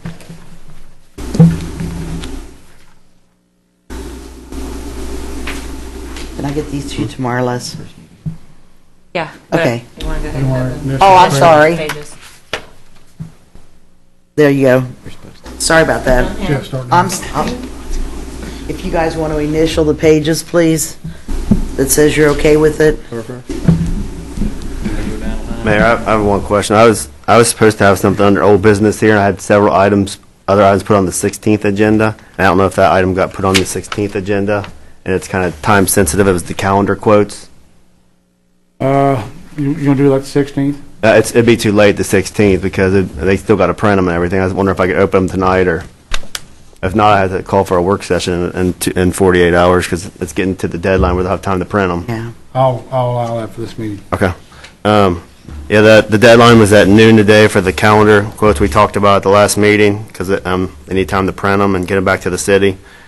And there's two here. One is from Register Publications, and they're both sealed. I don't know for sure, but they look sealed. RLF? Huh? RLF, right? That's all that you send out. Yeah. RFPs, right? These were from the RFP? I guess. Register Publications, quote for 1,800 calendars, delivered to the city by December 27th, which that's what I put in the thing because I want to see if I can get labels from utility, and I'm going to do them all myself over the holidays and try to get them to everybody by December 1st. December 1st or January 1st? January 1st. Oh, hey.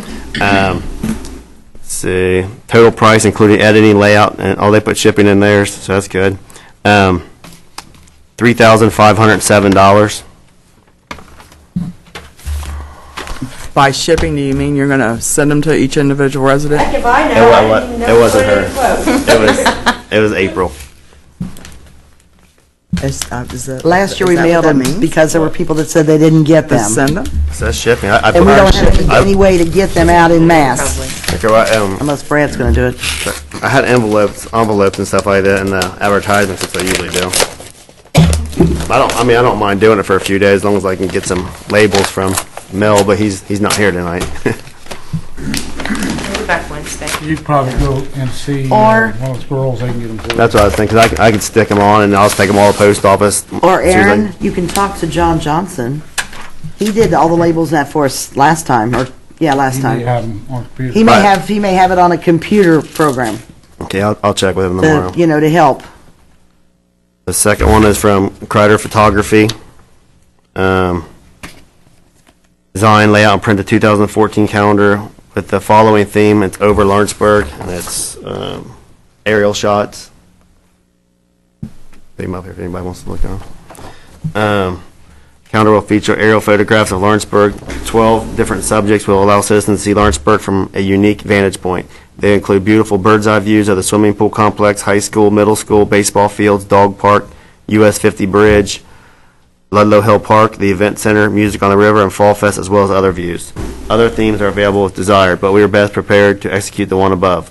Costs include concept, design, layout, typesetting, photography, printing, and envelopes. 1,800 calendars envelopes as outlined in ad from the City of Lawrenceburg.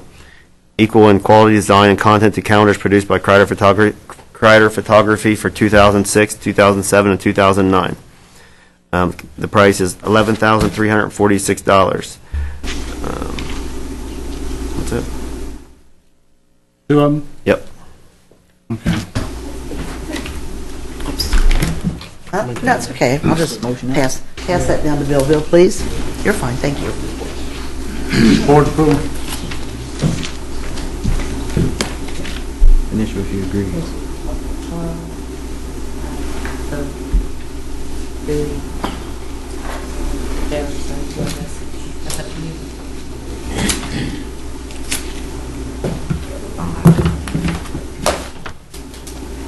Up to the board.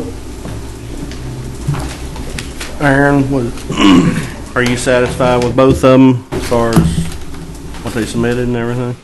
All the requirements are there. I'm just nervous about picture qualities like we've had in the past. Kreider had a few pictures in here that looked awesome, but I don't know. I guess as good as your guys. Are we going to bill it proofread like we did the last time to make sure they get it? Will we have time? I don't know if we have time or not. That's why it's getting down to the wire right now. That's why I let it all the way to the 27th, and I'm going to do it all myself. So I don't know. If not, there wasn't going to be one. I know. Can you bring us some pictures to preview next week, or next? They need it by the 10th to know if they can do it or not. If they're going to get it, they can do it too. 35 I mean, I know they could do proof of it to, you know, That's a huge difference. It's a huge difference. Kreider's photography was awesome, but Well, we went out with quotes. Can there be a motion that allowing Aaron to go over and proof it, and as long as he's satisfied? I mean, if you guys want me her to email the register to email me the pictures, I can email them to you guys tomorrow. are we, can we get, I think what Mike's saying, can we give Aaron the okay to make the final decision? I'd like to see him. What pictures? I can email them to you. If they can do that to me, I don't know. It's up to the board if they want to do that. You want to go on Aaron's request, or? I'll throw a motion out there to allow Aaron to be the judge of the proof if he's satisfied with the quality of the photos. From the register? From the register, a little bit. I'll email them to everybody as well, too. Is there a second? Second. All in favor? Aye. Aye. All against? I want to see him. Okay. So, Aaron, you going to email them? Yeah, if they can email them to me tomorrow, then I'll email them to everybody up here. Okay, then Bill, you get back with him real quick. We'll leave the judgment up there. And a theme, too. Okay. We were looking for a theme. Okay. I have one thing I forgot, and evidently it did not make the agenda either, so, Bobby, can we move the bid for the Life Squad to the next meeting? Yeah. Well, it's not like we're gonna get it next week, are we? Move it next meeting. Okay, I'll put it on next meetings. Okay. Any comments from the audience?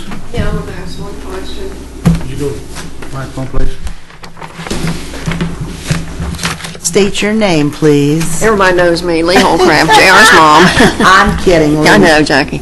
I have a question. You know, on the calendars, you only mail them to the people to have electric bills, don't you? That's the only addresses you have. I mean, you don't have everybody else's address or nothing. So in our senior building, we don't get them. It's very seldom. No, but they were supposed to be delivered to the senior buildings. Yeah, sometimes we don't get any, but I know you only have the address. You don't have our address, which makes a difference. Yeah, because they don't pay electric bills. Lee, there was a couple years that I didn't get them, so don't feel bad. There's a number of people that haven't If gotten I them. don't get one, I'll go to Bill and I'll take his. And You can pick them up here usually at the utility office, I believe. I just want you to know that, I know sometimes they put them in the hall by our door. Yeah. And I think some people just say, I don't want that, and they throw it in the garbage. Okay. So we don't get any then. They'll have some here you can pick up, Well, too. Oh, okay. Thank you. Tell you what, Lee, I'll tell your son to deliver you one personally. Don't forget that either. I was gonna say, yeah. Anybody else with the audience? Pat?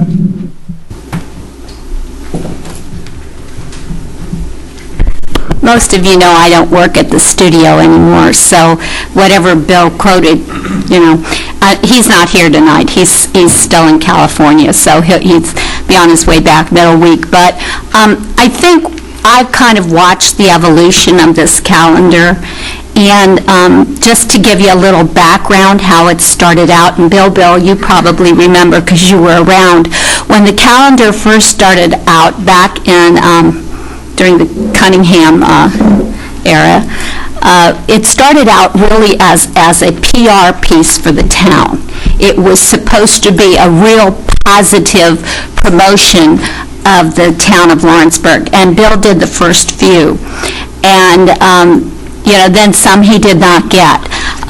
I think one of the problems always has been with the calendar is you just ask for numbers, you don't ask for parameters, you don't ask for a level of quality, and there's a real difference. Obviously, you saw the difference in price tonight. I can't speak to what Register Publications is interested in doing.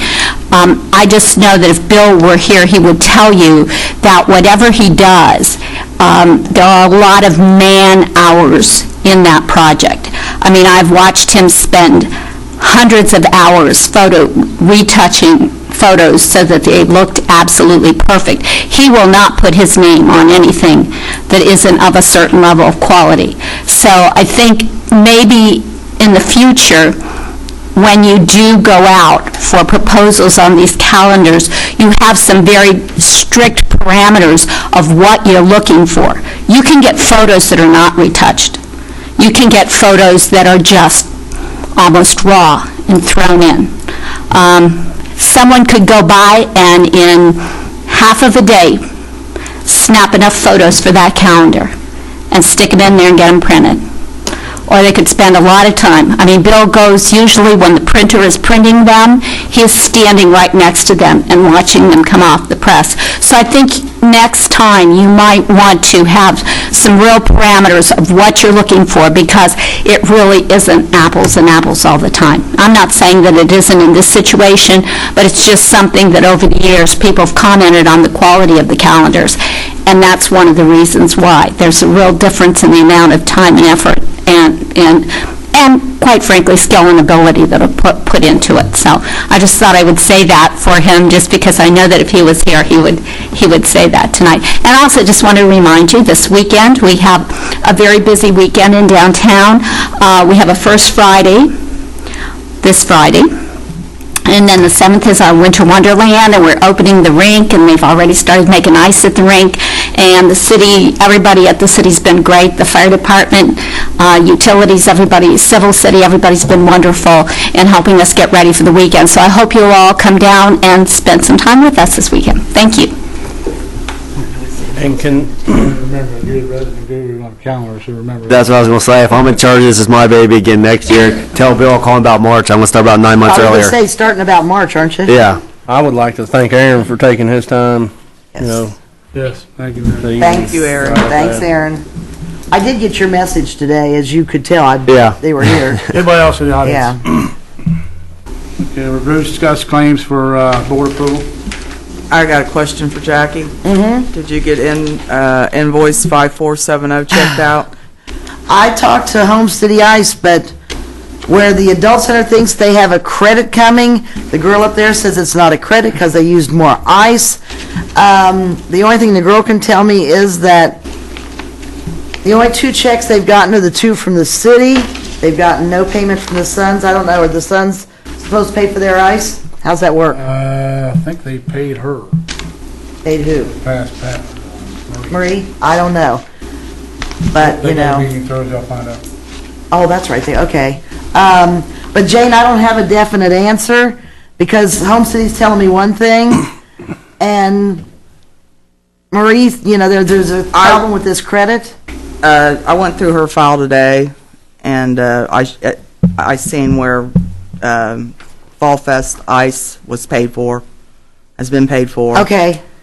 And then there was also a copy of the bill, Sons of the Legion. Yeah. That ended up at 311 West Tate Street. And that's... It ended up in my office. Yes. First. It ended up in your office. And I took it to the Sons, and they took it to the adult center. I don't understand that, because it's always been separate. I don't know. I don't know what to find out. We'll have to find out, but I don't have the answer for you I'll tonight. make a motion to approve all claims and invoices except for 5470.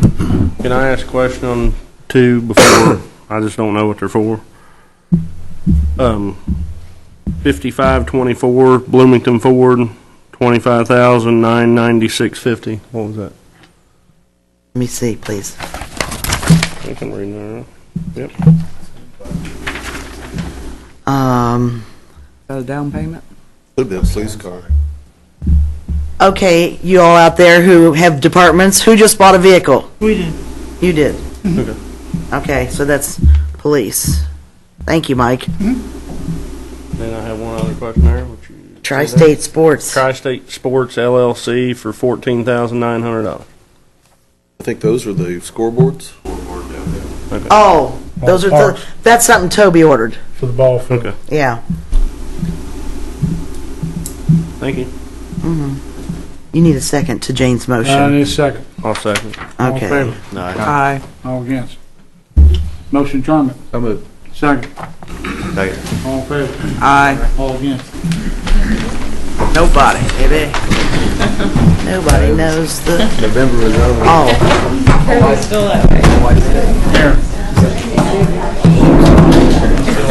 Oh, do you pay electric over there? Oh, it's in your rent? I didn't know that, because I know Dell never got any electric bills. Oh, what's what you got? Included in your rent. How are you, sir? It's one of what? It may be. I'm lost. From last year. Toby misses seeing you. Toby misses seeing you. Oh, okay, I'm sorry. I'm sorry. I didn't It's go hard to that first I year. didn't go to that kind of thing. Yeah, you should. Okay. Let's talking about something else. Yeah, you're right. Is it a box of calendars or something? Well, I was just trying to help you out because I knew you didn't get an individual utility bill.